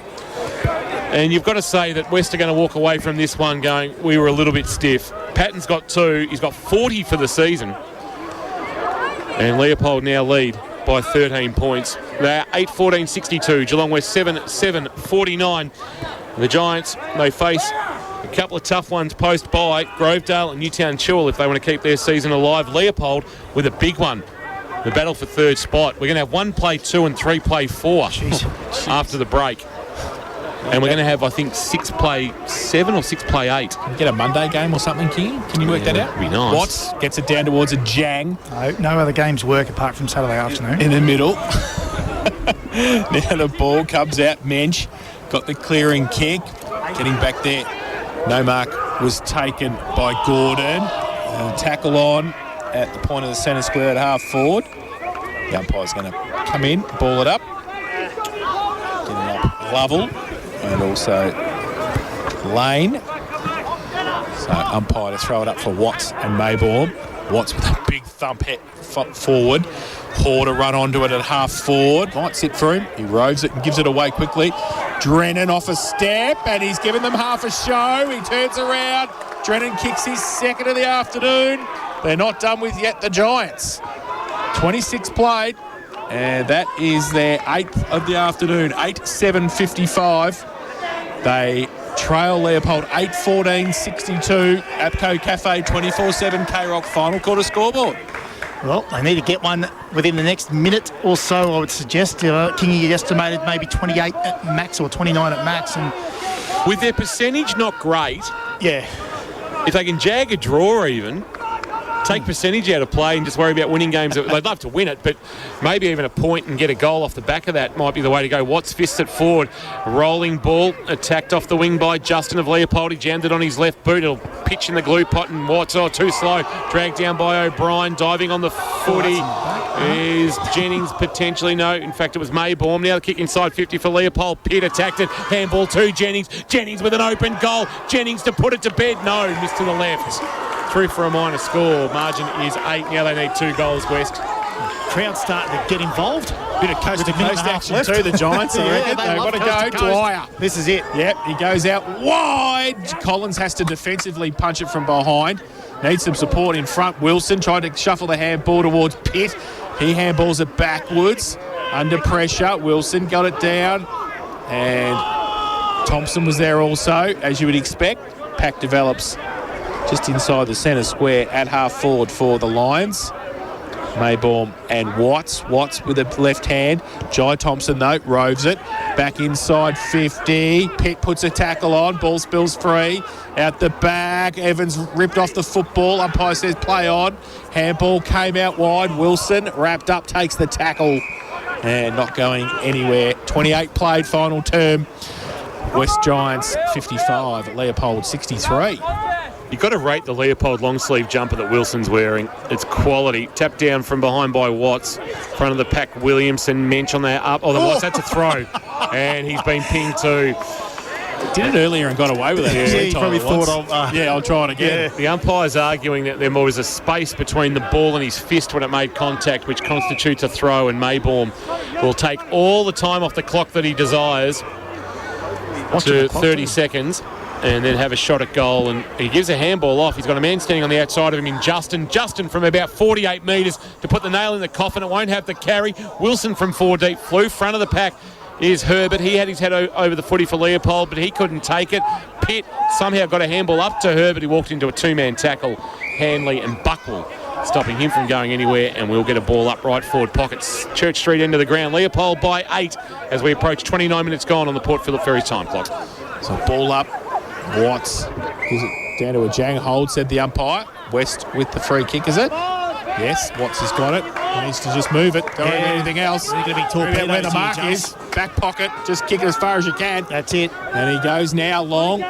Cod's there. Hoare's there. Off the front. Hoare had it. Wrapped up by Marcus Thompson. Not going anywhere. And inside the centre square at half forward for Leopold will have a ball up. If you're any chance with your ball movement, you've got to keep it away from Jai Thompson or Marcus Thompson right now. They will tackle you to the nth degree. Down to Lewis, gets a kick to centre half forward. Collins to come out. Doesn't sit fair here. Moi puts some pressure on. They got one behind the ball there, Leopold. They're just able to settle it down as well. And they go across half back towards centre wing. It's a good kick. They've got 2 out there. Justin is one of them. Had a good game this afternoon. Runs his full measure. Runs a long way. Gee whiz. Comes back in. Pitt takes the mark. 50 out from goal. And we'll have a set shot. Torpet, do whatever you like. It was almost their best piece of play for the day. Yeah. So Jake Pitt, who's kicked 1 goal, 2. Harris Jennings just folded back beautifully. Then boys gave it to Gordon.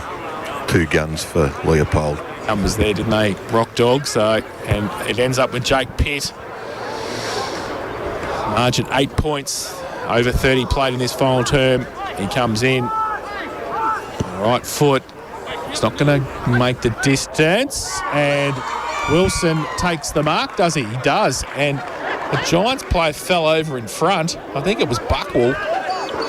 Fell over at the crucial stage as the ball was coming in flight. Fletcher Wilson took the mark with 2 Giants behind him. So he will shoot from 5 metres out as the siren sounds, so it doesn't matter.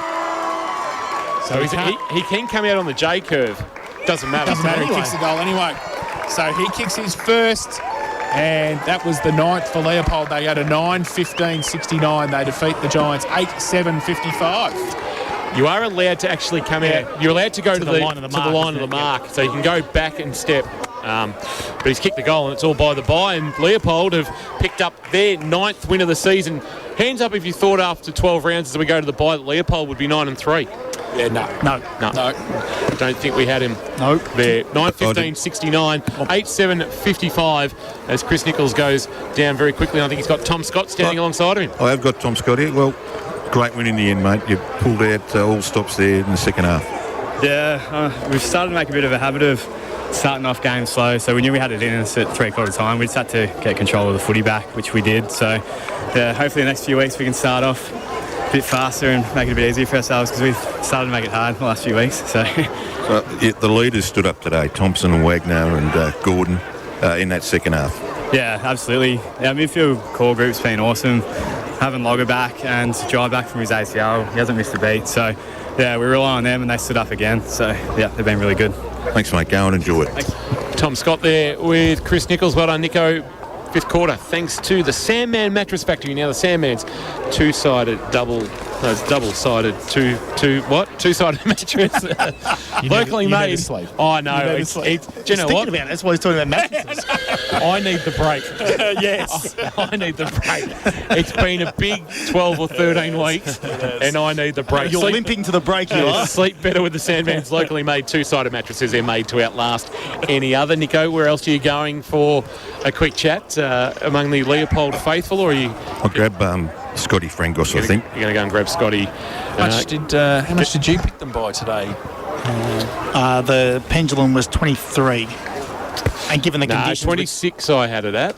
26. 26. Jace, 17. Well done. Good work. That's what you were fishing Closest for. to the pin. Good work, TJ. That was what you were fishing for. You've just gone closest to the pin, are we now? This is nice from Leopold. They're actually going to form a guard of honour for Scotty Frangos, and they're going to have to wait, though, because Nico's going to have a quick chat to him down boundary side. Nico. Look, bittersweet, mate. Yeah. Congrats on the 200th game, but just came up short today. Yeah, thanks guys. Yeah, I mean, it was a good game in the end. Would have been better, obviously, if we won for me, but at the end of the day, it's not about me. It's about the club and where we're going, so we'll just regroup and go forward after the bye. You basically, this one, just let this go. You were in control of the game for 3/4, we thought. Yeah, well, same. Credit to Leopold,